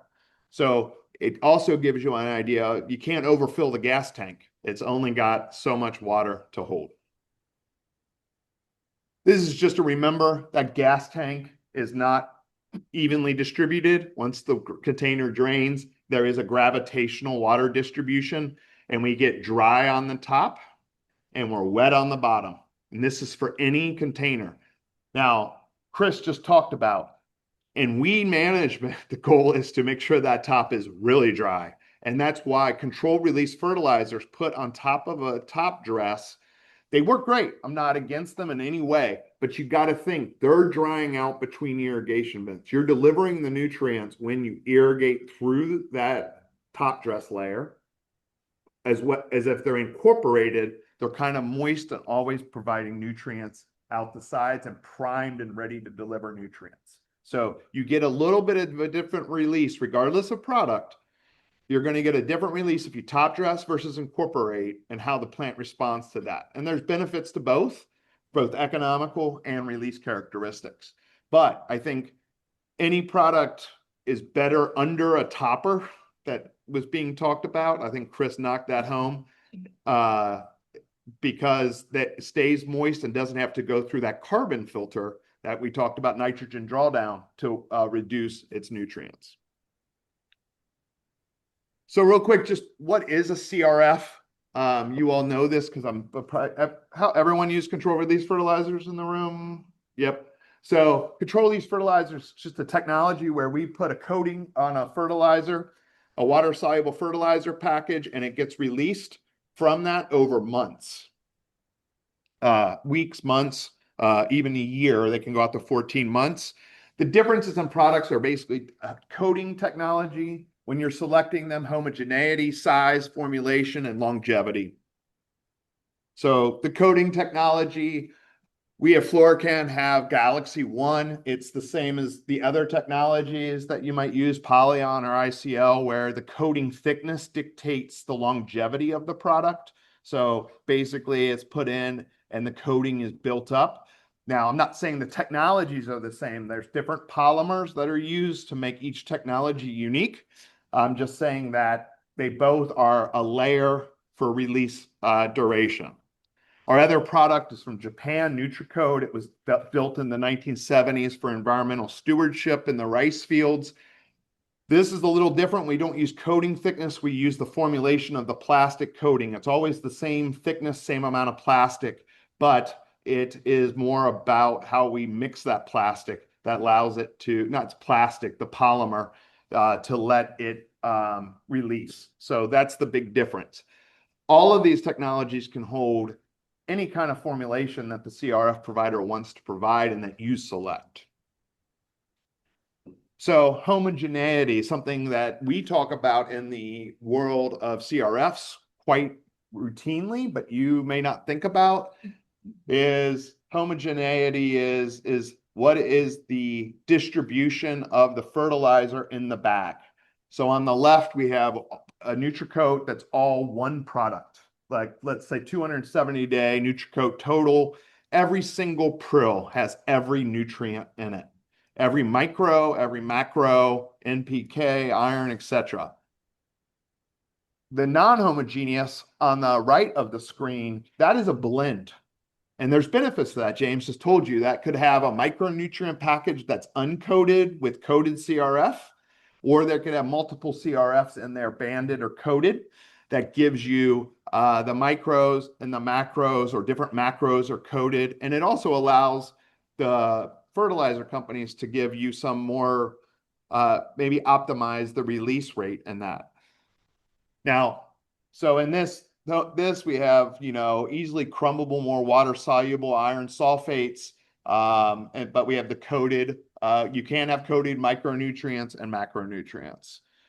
Now you can be fooled too, so you got to look at the label. Homogeneity, you could still have on the right a non-homogeneous where each prill is not the same thing, but looks similar.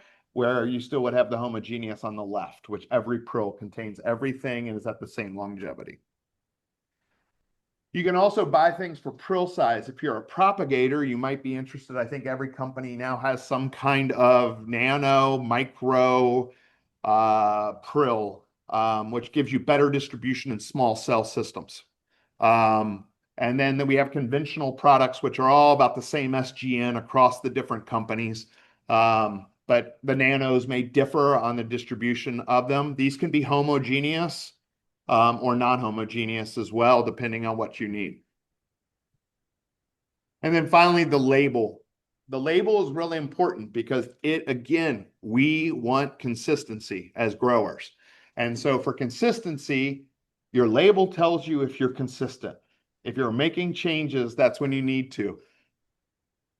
17511 tells me something. I know I got 17N, I know my P, I know my P2O5, and I know my K2O. But the bread and the butter of micronutrients is how is that formulated? This is an ammoniacal nitrate. No urea. We have our micros. We know that part of our iron is chelated, so that if we're growing something that's iron sensitive, we know we're providing manganese, etc. Right? We have our longevity rate, 270 days, and we have what temperature that 270 days is set at, 80 degrees. So on this, I know my temperature of release, because different companies will use different temperatures for the release curve.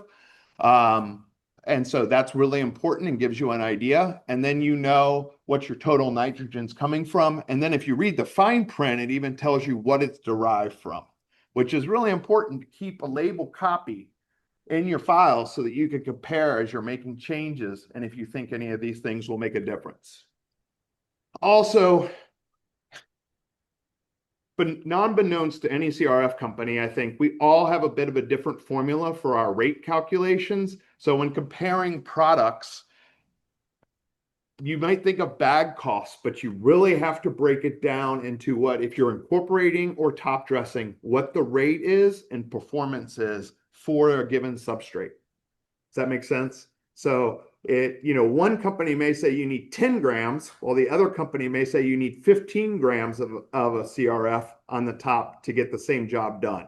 Now, it's your job to prove if it gets done at those rates, but don't assume that every CRF should be applied at the equal rate and that there can be some play games in rate versus cost, both in incorporation and top dress. All CRFs are based on that temperature curve I already mentioned, so more release with warmer temperatures. I think the biggest thing we were doing as research when I left the USDA was container color matters. And all of you are stuck with branded pots.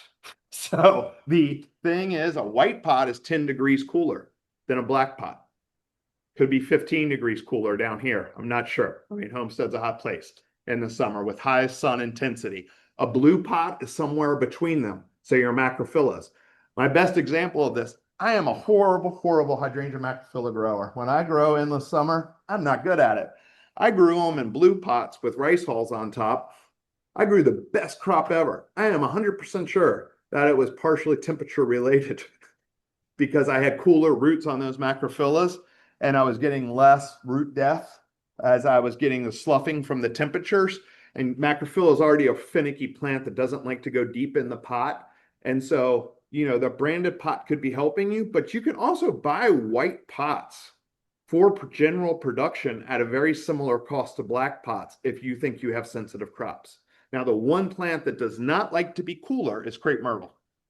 Crepe myrtle loves to be hot. We don't know why, but crepe myrtle, you put it in a black pot, forget about it, fertilize it, and walk away. But many of these flowering shrubs that are coming on the market really like the cooler pots, and they inadvertently did this by branding them with white and blue pots, and green and maroon and purple. Anyway, we all know lots of colors. So all of these CRFs should release for the duration that they're being proposed. Now, I would argue that they're not going to always make their longevity in super hot climates, and they're going to go longer in northern climates. I kind of think of the break point around Tennessee of that break in the temperatures because of the cool nights. So It's really it's kind of almost your minimum night temperature as much as it is your maximum day temperature on how these release. So these are based, again, the one I showed you is 80 degrees. So your average temperature of 80 degrees, but I'm getting up to 110, 115, 120 in that container on a daily basis. So I'm really slamming those. So it's your idea to understand the safety of those CRFs as well as if they get out there, and we'll talk about monitoring in a second, through monitoring. Placement, again, matters. You guys kind of came up with the subdress method down here in Florida. Nitrogen release curves on incorporated, dibble, top dressed, or no CRF. This is nitrate being shown on the y-axis for both of these with the cumulative effluent, the leaching fraction basically. And so what we see is if we incorporate, we get nutrients out much quicker. This is kind of where stratified came from. Or if we dibble, which is more like a subdress, they behave very similarly. Subdress and incorporated seem to pretty much behave. Now, if you notice when you get to top dress, the purple line, it takes a while for those nutrients to get to the top to the bottom. So you're watering them down in the pot and washing those roots.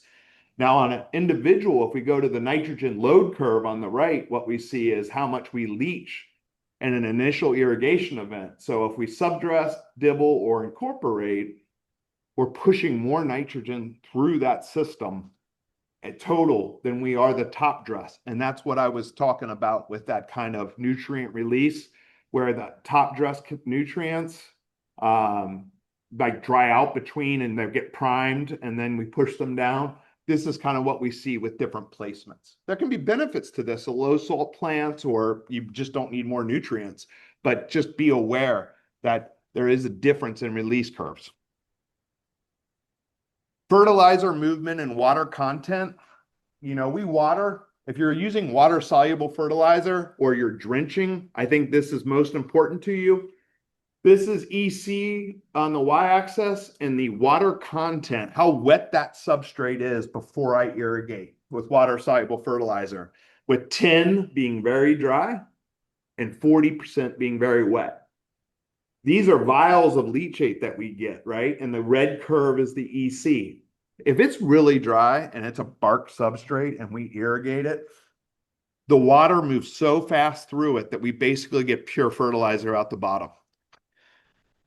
If, as we go up in moisture, it distributes laterally and pushes through the container and gives you more like a piston flow and really fills that water and replaces the depleted nutrients that have been soaked up out of that and fills those up with fresh nutrients, right? Now think about if you're doing a subdue drench. Well, do you want to put the subdue out of the container or you want it in? Basically, you would want to pre-irrigate those plots, then add your drench, and you're going to get efficacy. And you can use the gas tank methodology, how long you should hit each one. And you're going to get real high efficacy. If you're water-soluble fertilizer, you may not want to dry down as far. It's really hard. You want to be a dry grower. But when you do the water-soluble fertilizer, if you can, you might want to prime it. And this is all because of that conceptualized water movement where we see the container move through. You basically get this high throughput in a pine bark. This would be the first 5 minutes of irrigation, and I'm already leaching out the bottom of the container, the agrochemicals in there. And then as I irrigate, I'm actually backfilling the container. This was revolutionary for us because we always thought we were getting more lateral distribution, but I'm leaching in a pine bark 3/4 minus bark. I'm leaching as I'm actively irrigating. Think about that. You're putting nutrients down the drain or agrochemicals, and then you're backfilling as you're leaching. So putting in fiber, peat, core, even sedge peat, I would guess down here, all are going to give you better lateral distribution and prevent this, what we call preferential flow. And then we continue to backfill the system while we're getting drainage. And then we finally turn off the irrigation and we get that moisture gradient. So again, monitoring is essential. This is what I think is the best publication. That NC State has one for floriculture, if I have floriculturalists in the greenhouse growers or color growers. But for nursery, this is Ted Builder, Anthony Labuda, NC State. He has a easy 5-step guide, tells you how much you should add on a container basis for different substrates. And then he has a really nice chart, what you should expect in optimal values. And I really like this. I was at a grower recently, and they even have a tag made up where they write down the week, the pH and EC. So you're looking at that crop and seeing its pH and EC. And then if you can't solve it through pour-throughs or monitoring, then the plant analysis handbook, it's an online, it can go to your phone. This is a great tool. Try to send in a healthy plant versus a non-healthy plant and look at the difference between the two. The plant analysis handbook does not mean it's healthy. It's a compendium of all the soil samples UGA got. And it tells you what they think the optimal range should be based on years of analysis. It's a great starting point. So if you don't have a healthy plant to compare to, this is not a bad tool, and it's got ornamentals in it. You usually can find something close to the cultivar or the species you're looking for. The best is always to send in a healthy sample and a non-healthy sample and compare them. I am at time, so I'm going to stop. We have some ideas on, if anyone wants to know about retail, in carryover and floriculture, we have some good stuff for our CRFs, but I'm going to stop there. Are there any questions? Good morning, everyone. My name is Cici Chen. I'm a PhD candidate from the University of Florida, and I'm working with Dr. Xinbo Wu at Tropical Research and Education Center. And I'm so happy to be here today, and I will collaborate with Dr. Qingchun Liu to present the research in advancing tropical hibiscus breeding through the pest and disease resistance screening. So tropical hibiscus is a very popular ornamental landscape plant. It's an evergreen shrub or a small tree. It comes from Hibiscus rosa sinensis, which is a complex hybrid group derived from multiple hibiscus species. Native to Asia and the Pacific Island, it was later introduced to the US mainland, and driven by the strong horticultural interest, thousands of the cultivars has been developed, showing the significant variation in the flower color and the bloom type. As we all know, Florida plays an important role in the floriculture industry in the US. The subtropical climate of the Florida allowed the year-round cultivation of tropical hibiscus. As one of the most important ornamental crops here, it contributes significantly to the economic growth, with the annual sales of $38 million in 2019 in the Florida. However, there are several major challenges affecting the large-scale production of tropical hibiscus. Bacterial leaf spot is one of the serious diseases commonly affecting the members of the male VCA, including several hibiscus species. Humid and warm climate in Florida, overhead irrigation system, and intensive human activities affecting the provide an ideal environment for the spread and development of this disease. This disease usually starts from a small water-soaked lesion and then expands and finally leading to the defoliation. It also reduces the plant vigors and greatly lowering the ornamental values of tropical hibiscus. However, the management is difficult for this disease in the tropical hibiscus due to the limited chemical control, and also the pathogen can persist in the plant debris and the soil. It has been reported that 3 different bacterial pathogens can cause the bacterial leaf spot in the tropical hibiscus. However, there are very limited information of the resistant accessions of tropical hibiscus. Understanding and characterizing the resistant accession will provide more valuable information to support the decision-making in the green industry and reduce the management challenges and the cost. In addition to the foliar disease, invasive pests also pose a serious threat to the tropical hibiscus production. One of the most concerning pests is the hibiscus bud weevil. It's native from the northeastern Mexico and southern Texas. In 2017, hibiscus bud weevils was found to infest the tropical hibiscus in the South Florida. Female weevils will lay the eggs inside the flower buds, and the internal feedings of the developing larvae will cause the flower bud abortion and greatly reduce the production of the flower.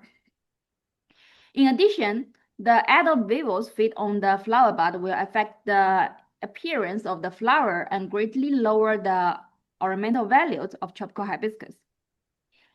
To prevent and control the spread of the hibiscus bud weevil, a compliance agreement is required for the hibiscus bud weevil free plants, which put more restriction in a narrow shipping windows. In the long term, breeding and cultivating of the hibiscus bud weevil tolerance accession will be a key strategy, especially in the high incidence of the hibiscus bud weevil area.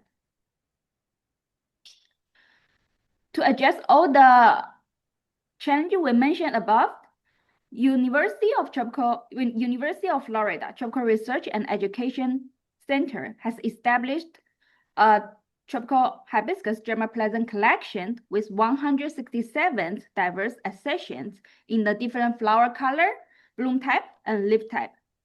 It aims to breed the locally adapted accessions to support the nursery production in Florida.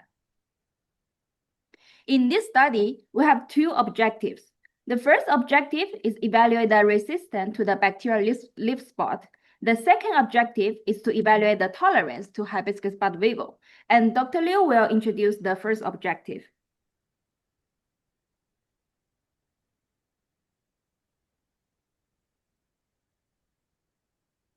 Thanks. I'm Qing, the extension agent here, work with ornamental growers. I work with the system on the hibiscus leaf spot. So this is the process we did like to during this work. So first we try isolate the bacteria from the hibiscus plants. So say we choose the infect the leaves, and then did clean the leaves and plate those lesions on the media. Once the bacteria grow up on the media, so we just transfer the bacteria and then purify them. When we have like purified isolates, first we did to confirm their virulence on hibiscus, so make sure they are the real pathogen to cause infection. Then after we confirm they are the pathogen, so we use the molecular method to just try to find out which of the pathogens they are, because we have 3 bacteria pathogens reported. So we did a PCR and amplify the 16 their genomic region, and then sequence them, and then did compare the sequence with those already deposited in the gene bank. So this example is showing the comparison, the match. There, one of the isolate there matched with the Pseudomonas aeruginosa. This is the mainly reported in Florida. So of most of the isolates we collected, Pseudomonas is the dominant pathogen. So we choose one of the isolates, Pseudomonas in our future the work, the future work. So yeah, this is the process we officially test those collections. They're resistant to bacterial leaf spot. So this we spray onto the plants, then incubate the leaves in the plastic bags for 40 hours. Then we just wait for the lesions to develop. So we just look at one is the size of the lesion, and then the area of the leaf area covered by those bacterial lesions. So we have like 4 categories, like showing their different resistance level. So this is some result we have on showing their like resistance of the different collections. So you can see the lesion size and how much the leaf area they're infected. So this one, we have three like types of the lesion size. We just give like 1 to 3. 3 means you see the biggest lesion. You compare this plant. Just I taking the picture in the commercial nursery. You can see it's bigger. I think close to this one, but also they can cause later on the leaves yellowing and drop.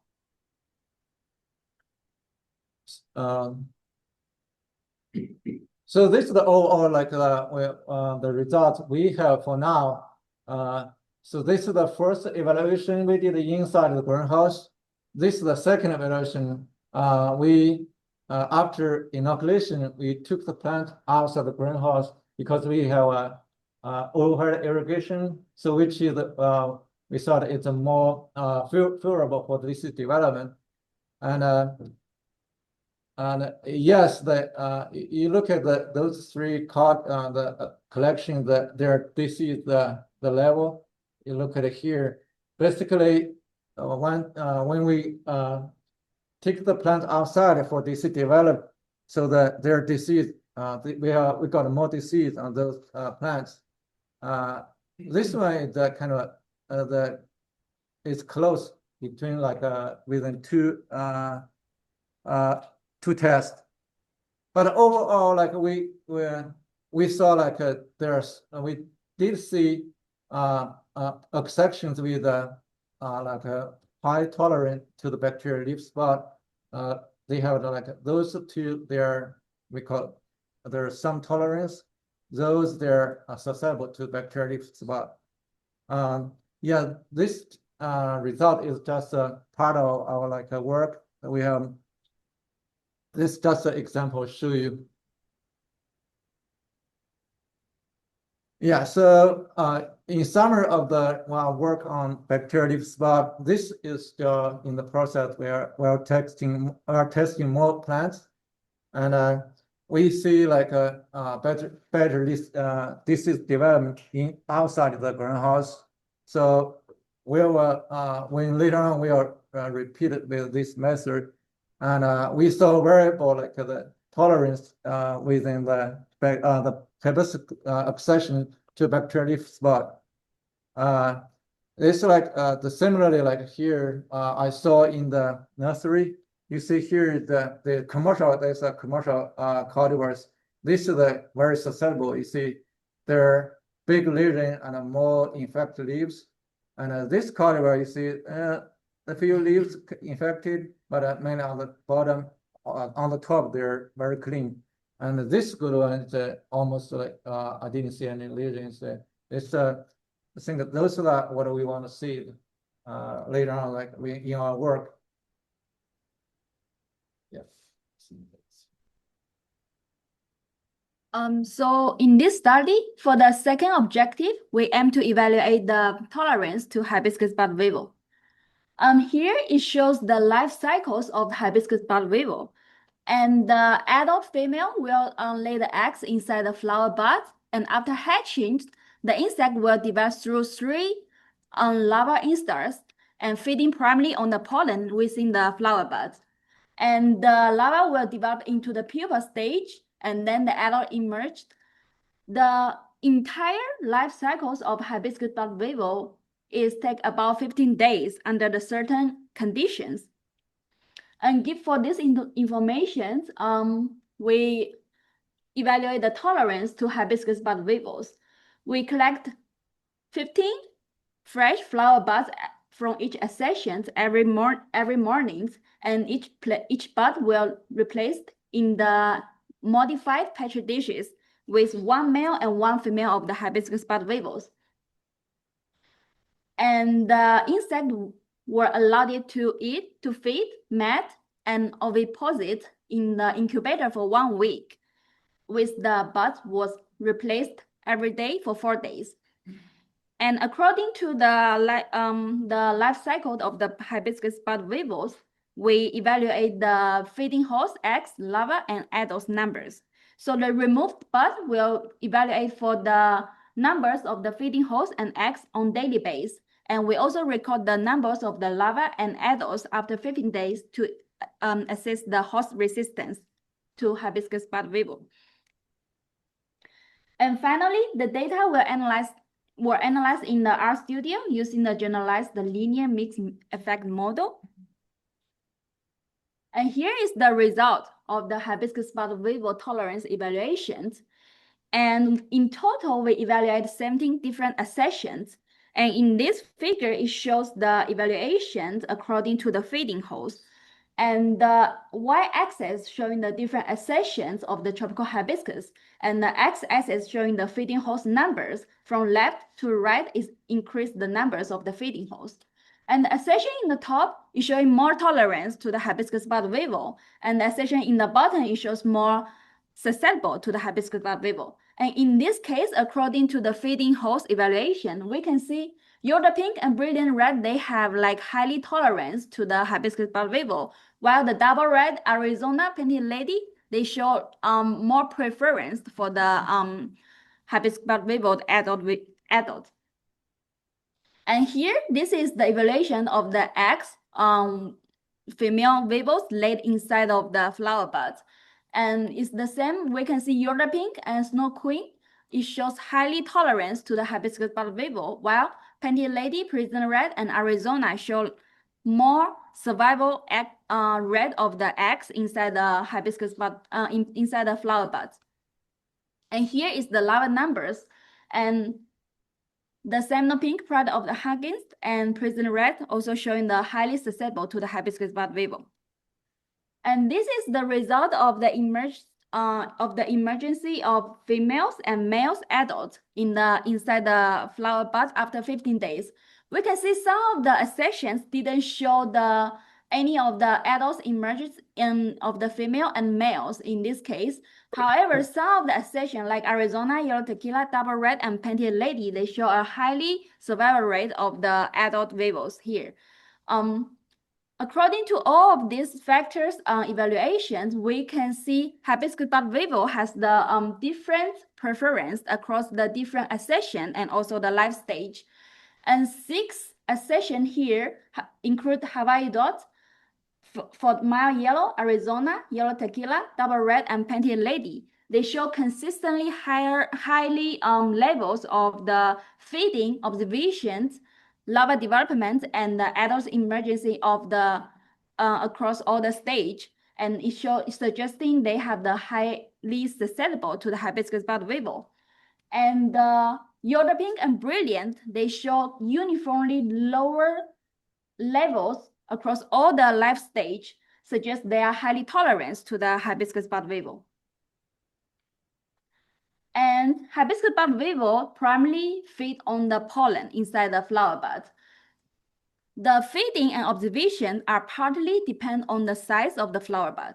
The larger flower bud will provide more food resource and also the internal space for the larva development. The highly susceptible accessions, including the seminal pink, double red, and painted lady, they have 1.3 times larger flower buds rather than the accession of the highly tolerant to the hibiscus bud weevils. In contrast, the double flower phenotypes provide like more contracted internal space and with limited food resource.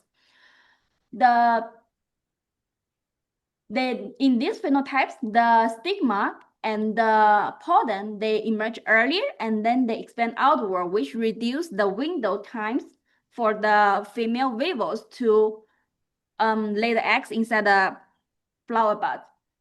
in this phenotype, in this floral culture, in this floral structure may contribute to the tolerance of the hibiscus bud weevils.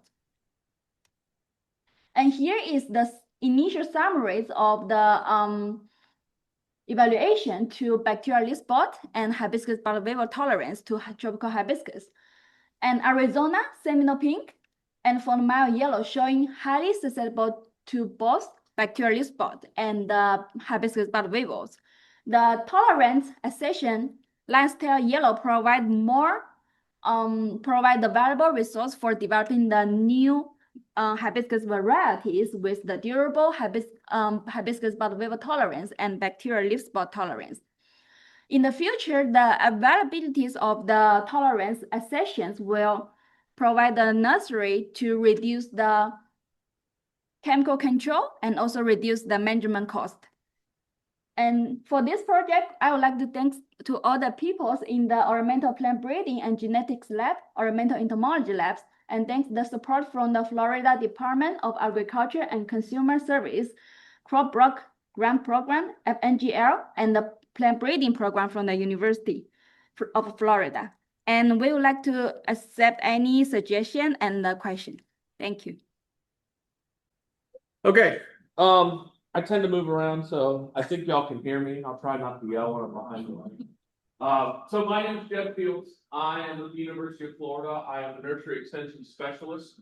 I'm relatively new, so I'm going to introduce myself, but I'm going to talk to you about a relatively new concept we've been developing called stratified substrates, where we're actually telling you now to layer media within a container. But before I get to that, like I said, I am new at the University of Florida. I'm in Gainesville. I'm in the environmental program, now shifted to horticultural sciences. I am the state nursery production specialist. So I haven't met any of y'all. I don't haven't been down here too often, but I'd like to start coming down. If any of you grow ornamental plants or the nursery greenhouse, you're my clientele. Please feel free to reach out to me and ask if you have any questions. I am an applied solution scientist. So a lot of scientists like to look 10 years and 20 years in advance, which is really, really important. I don't. I live in the now, very present. So what I try and do is build my lab to solve problems you might be experiencing immediately and be able to shift really quick. So a little bit about me. My primary focus is root zone management, what happens within a container. First and foremost, I am a substrate or a growing media scientist. There's not a lot of people in the world who have dedicated their entire lives to potting soils, but I am one of them. I love talking about substrates and media. So if you ever have any questions, want to chat about new materials, I would love it. It would make me happy. I also work a lot with irrigation and fertility, developing nursery best practices, container shifting, timing, root zone temperature management, looking at retail shrink and crop shrink on the shelf.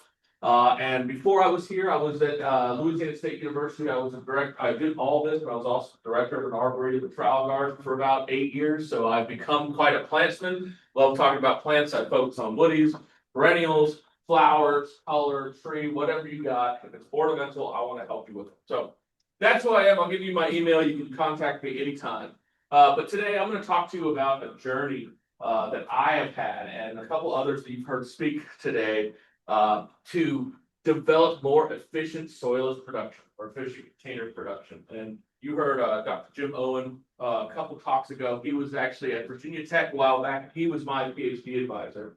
And when he recruited me to come do my doctorate with him, he sold me this idea that we could solve every problem a grower had in the pot. We didn't need to worry about anything outside. We could just solve the problem in the pot. And so by changing substrates and growing media. And so that's what's really led to what I'm going to talk about today, which is stratification. So this is just simply layering two different media within a container. It could be a peat, fibrous material, or a coconut coir over a bark. It could be two grades of bark. We had a talk earlier, our question earlier about bark grades. So we're looking at not just blending those bark grades back until we see a coarse material under a fine material. And I'll go through why we're doing this. But it allows improvement of our fertilizer, targeted fertilizer placement, better control over air and water, and helping improve irrigation. We could save a lot of costs. I think that's what most people really like with stratification, which lower our soil costs, our media costs, and improve crop productivity and reduce shrink. And just as I always say, it's not we've been developing this idea for years. If anyone's taken a class on growing media nursery production, they probably told you to never do this, and there's good reasons why that was taught. But if you get back to nature, if you go dig a hole, it's layered.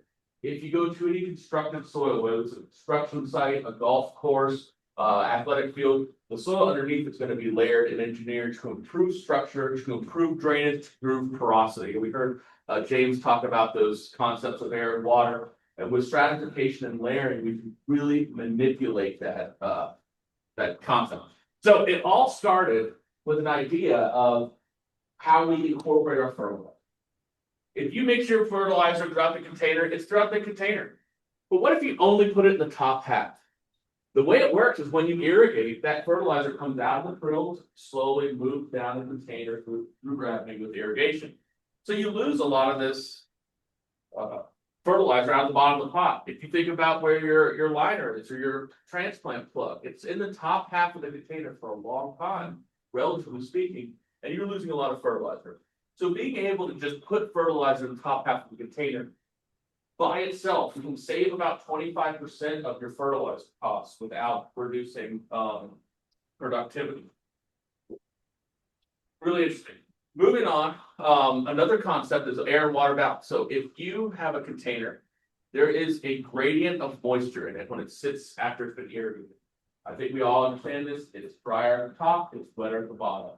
And that's just through a couple concepts that Dr. Altman mentioned on gravity and matrix potential. I'll talk a little bit about that. But this is what it looks like. We consider this like a container substrate fingerprint. We can do a lot with this. We can change our coarseness or our texture of our substrate to move this line. We can make the whole container drier, or we can make the whole container wetter. But if you do that, if you want to go drier at the bottom, you get a really dry top. You can irrigate a lot. If you want to get a wetter top, hold more moisture at the top, you get a really wet bottom. And then you can actually get a lot of root issues, disease issues, staying too wet too long. So the idea is we put a fine material that holds water tight on the top of the container, where gravity dictates that the water should be lost from. And we put a really coarse material on the bottom of the container to help improve drainage, where gravity is going to dictate water be held.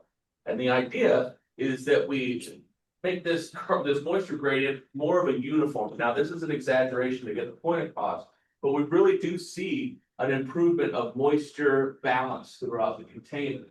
And I'll talk a little bit why that's important. But we did a trial several years ago funded by HRI, the Horticulture Research Institute, to look at just, and I'm just going to go through some figures and stuff. You don't have to focus too much on this, but look at a standard bark-based nursery production of roses with some stratified system, all using bark or fibers. So we did this at reduced irrigation, reduced fertility. And one thing I want to show you is when we do this stratification, we like to maintain our physical properties. Physical properties are airspace, which is AS, container capacity or water holding capacity, which is CC. And when you combine those, it's your total porosity.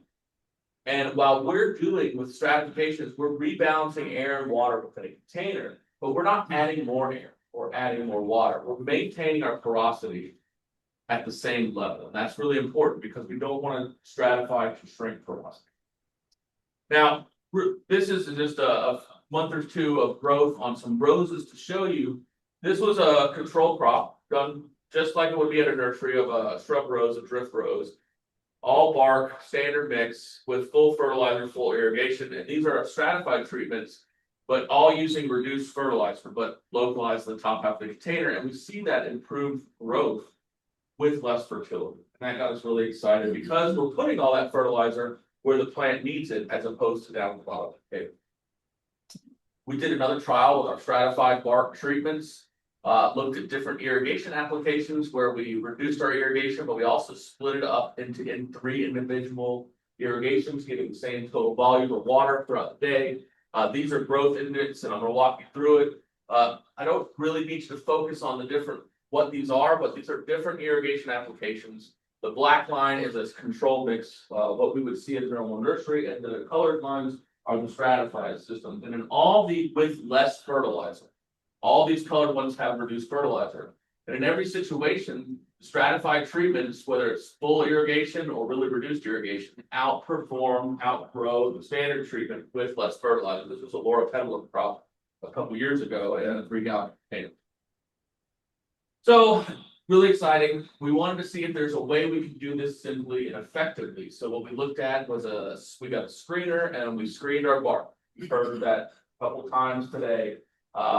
We took it at 4 millimeter, really small, a 1/4 inch, and 3/8 inch, a bit larger. It's hard to see on this screen, the definition, but the coarse material at the top and of this picture, and then this was the fine material. So we rearranged those into a stratified system, and we grew crepe myrtles. And they all looked, this growth index of some crepe myrtles, and they all looked about the same. The stratified didn't outgrow the non-stratified.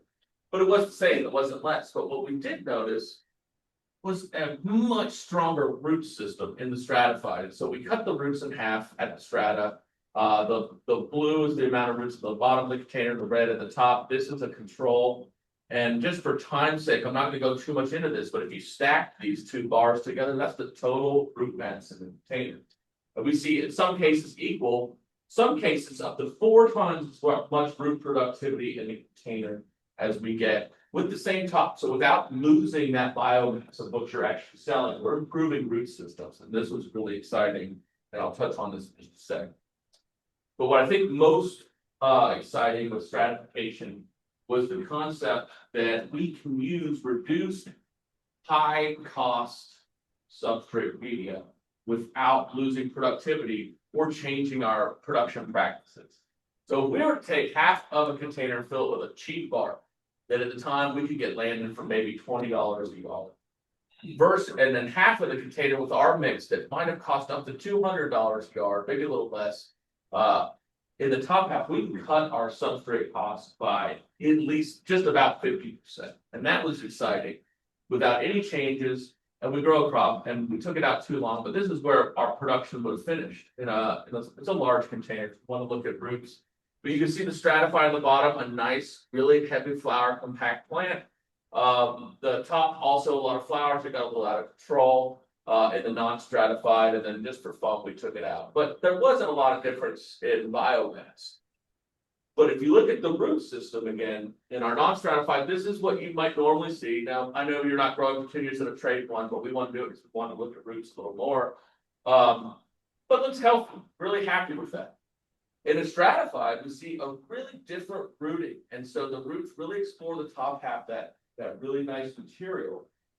And so you think that's bad, you don't initially hit the bottom, but eventually then they get into it. And this is around where we would harvest sell. And I think these roots look better, if not the same, as the top. Zooming in on it, it's just traditional, nothing wrong when it's done. And look at the really healthy coarse roots. We see a lot of lateral fibrous feeder roots in the top, and we see a lot of coarse vertical roots that really improve with gas diffusion, gas exchange in the bottom. And we get a healthier overall root system by separating the type of roots within the container. We've done several of these trials on farms with different growers. Sorry to look at the background, these are upside down. I make you dizzy. But stratification, we constantly see heavier, healthier roots because we're developing that change in moisture balance in the container and giving the roots what they want. They have all the access to water, fertility up here, and then when they want to get that air, space, and gas diffusivity, they'll throw it to the bottom for anchorage, and it really lets them separate, so doing everything all at once.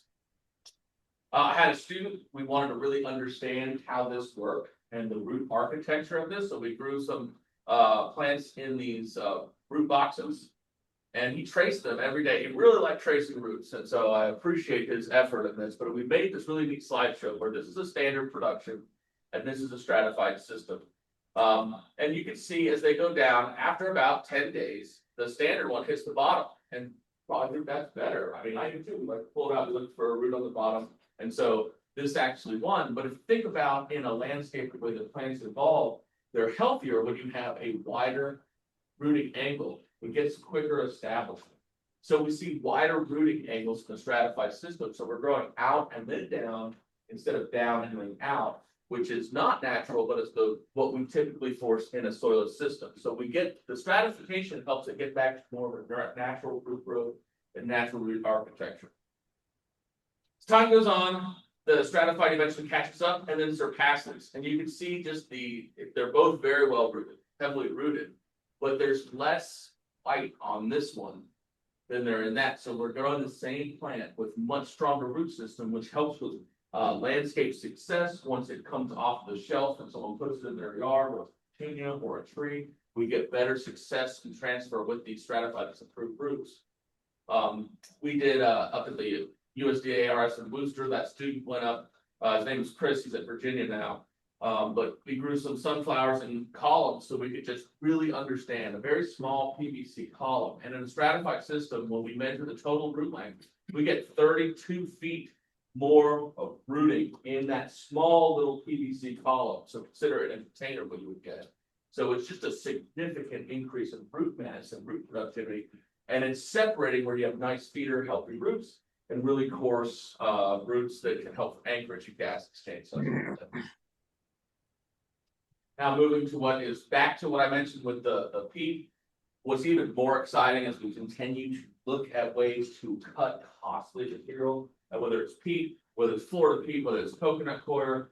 Any of you using that know these prices are going up, maybe getting less reliable. And so the whole idea of where stratified has moved to have today is into this idea of cutting our reliance on any single material and giving growers more flexibility.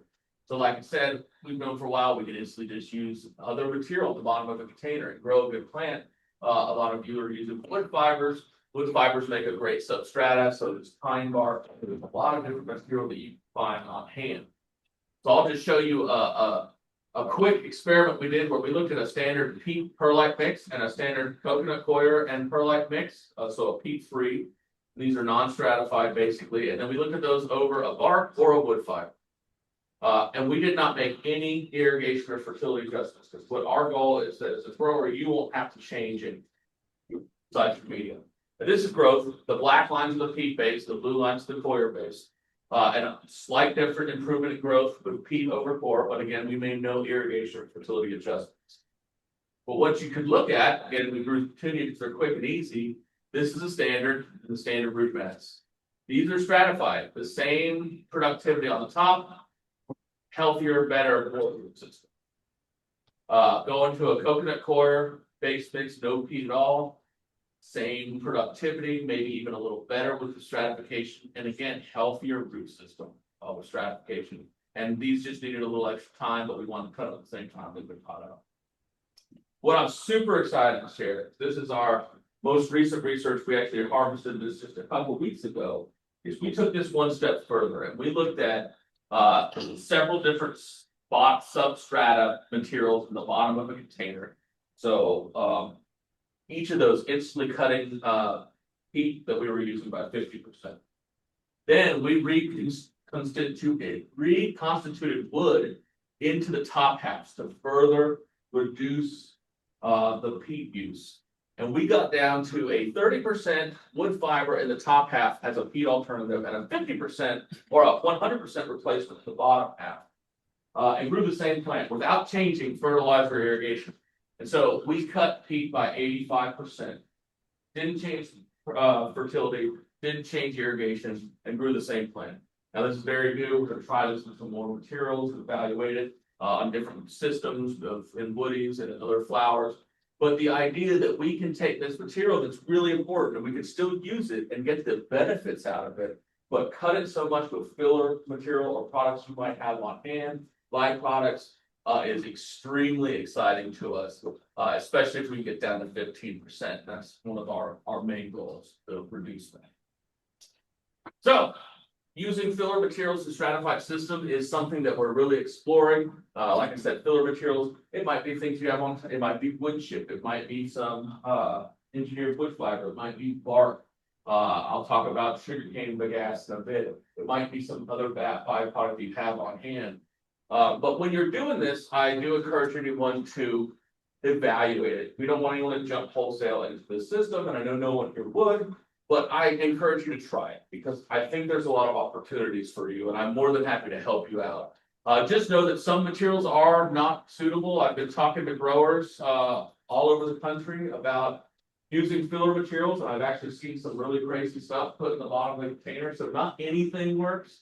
But we can be very flexible in what we have. We just need to make sure it's a coarse material, more air crossing the bottom. That's the most important thing, and nothing phytotoxic off. So you don't want a lot of heavy metals in there for various reasons.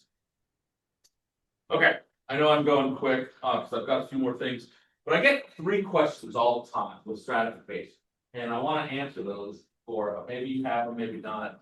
But first, I get asked, how deep should we stratify a lot? And so we did a trial to kind of answer this. We did several trials. I'm going to show you one. We do everything at about 50% just because we don't know and we're exploring initially. But we want to look at a deep stratification or a very shallow or a standard. We did this with some pentas. This is no stratification. And then this is a lot of top, and it's 25%, a quarter of the bottom, 50-50 our standard, and then a lot of the bottom. And you can see there is a clear break. We do not recommend going over 50% in the bottom because you need your performance substrates in the top still. You don't want more filler than performance. But you can get right up to 50%. We've done this in, I would say, 20 or so different taxa, from trees to shrubs to flowers. But we see the same thing. At about 50%. You lose that. You want the high performance medium to dominate the system. But even after they grew out, this one still grew, although you might buy that on a discount. You don't want that plant. But your efficiency goes up. So just a little bit of stratification helps. The more you do, your efficiency goes up, but then your productivity goes down. So you want it, we think that 50% is the ideal, the top perfect measure, but really just a 25% stratification is going to save you some money. All right. And we stratify in really small containers. We hear a lot about container size really making a difference on air and water balance. Well, we did some propagation studies with really small containers using a bark-based propagation mix and a peat-based. We did this over a wood fiber and over a perlite in 2 different trials. We did some vegetative propagation with bark, seed propagation. This is our vegetative propagating. We're using really common plants, coleus or volvulus. Non-stratified, just a straight commercial propagation mix. Great, looks great rooting. Using half that propagation mix and half stuff that you have on hand, equally great rooting. Saving a lot of money. Seed starting, basil, hibiscus, zinnia, non-stratified, look great. Good propagation mix can get expensive. Half of it with some half stuff you have on hand. Equally great rooting. Same degree of rooting, same healthy. Now we'll go back just to point out the perlite on the bottom, maybe not the best. It did fall out of the plug. Wood fiber did great. But the idea is there that this can be done in a very small container. We've done it up to 15-gallon containers as well. Moving to the third question, what about labor? Isn't this going to cost me more effort and time? And certainly it will.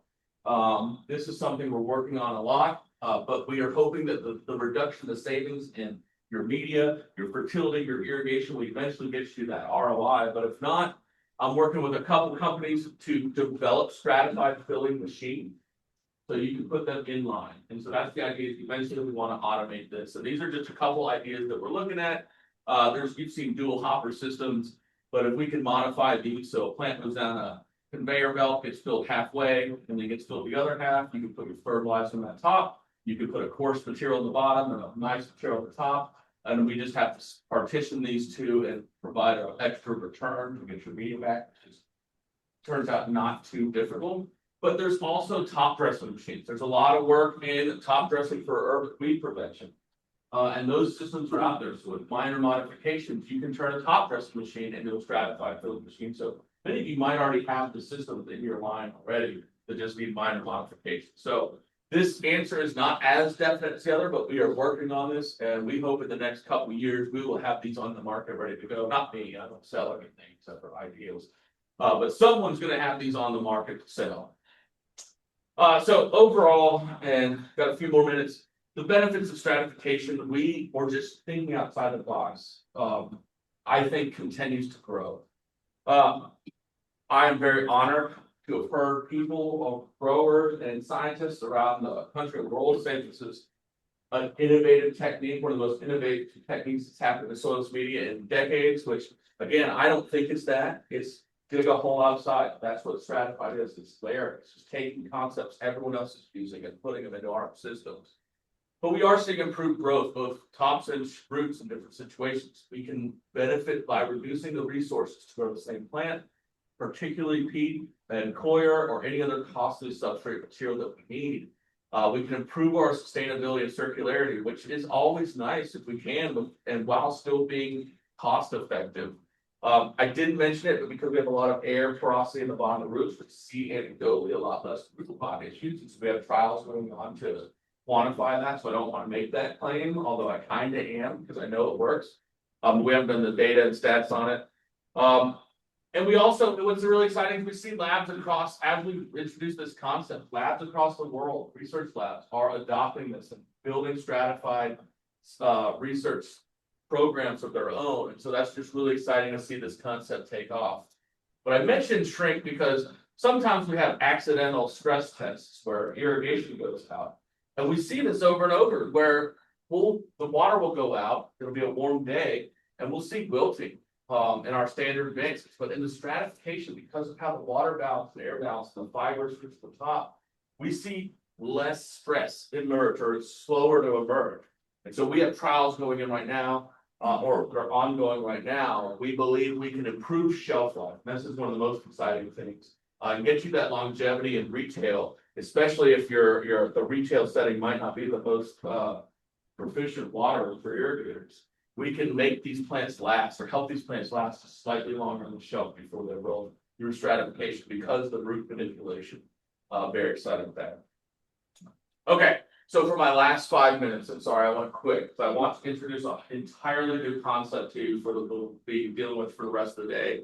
But I am the lead of a national research program called Soilless Substrate Science. We got a fairly sizable grant to do some work called Beyond Peat through the USDA.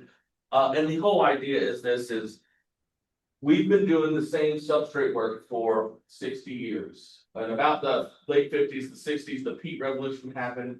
Soilless culture exploded as we have this ability to use peat. That means other organic materials slowly came on with pine bark in the 80s.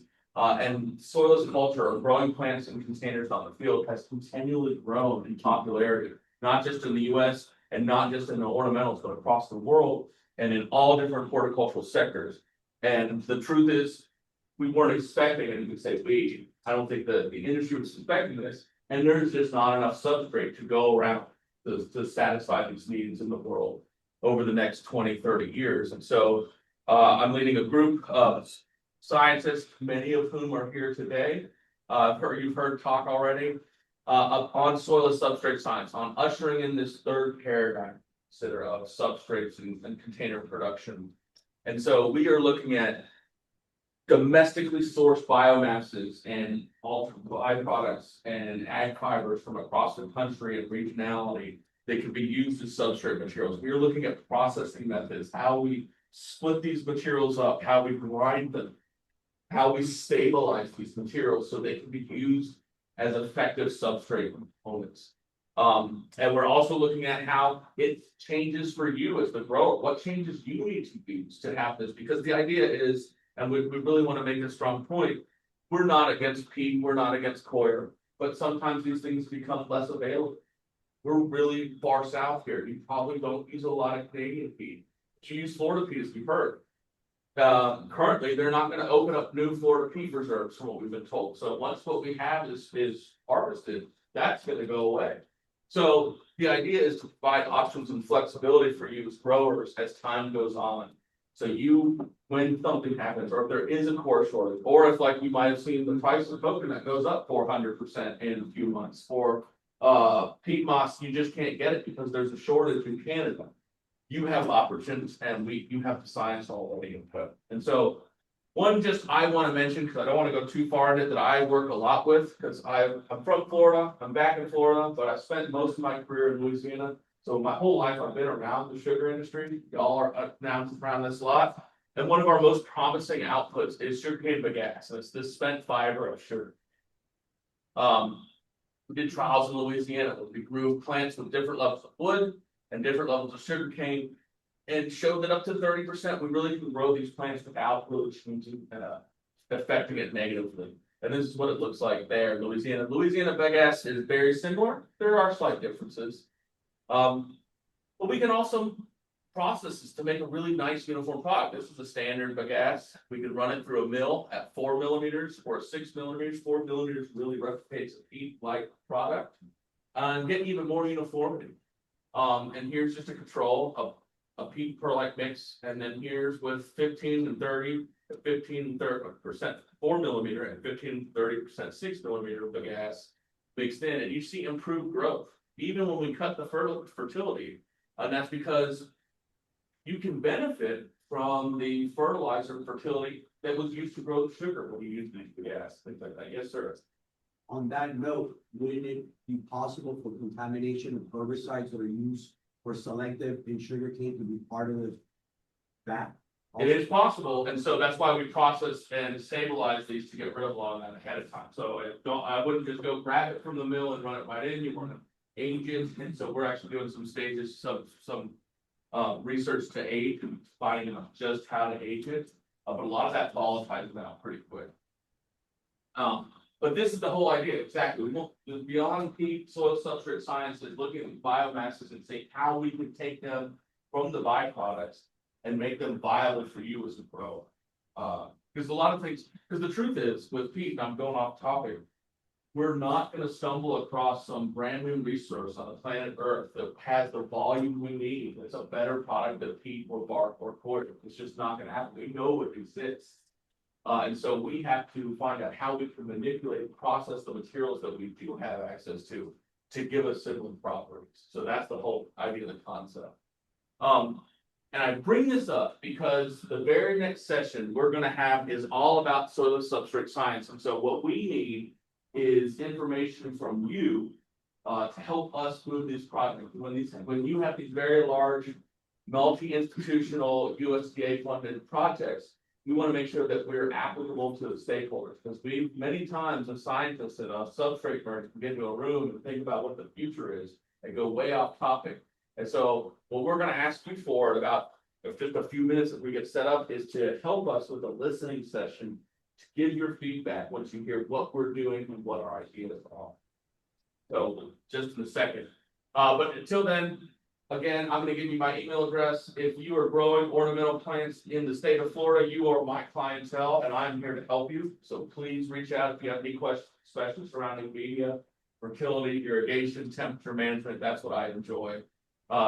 If you search Nursery Landscape Insider on Google, I write a newsletter for Ball Publishing every 2 weeks. We talk about my research, the research of our team, other research from around the country, anything I find that will be helpful to the nursery growers and the landscape industry, I promote it. Love to have you follow along on that. And I would just like to thank everyone. This is it takes a village, as they say. So everyone that supported my program and this research over time, I'm very much appreciative. And most importantly, that's my email address. Please contact me. There's anything I felt to do. All right, that's all I got. Time.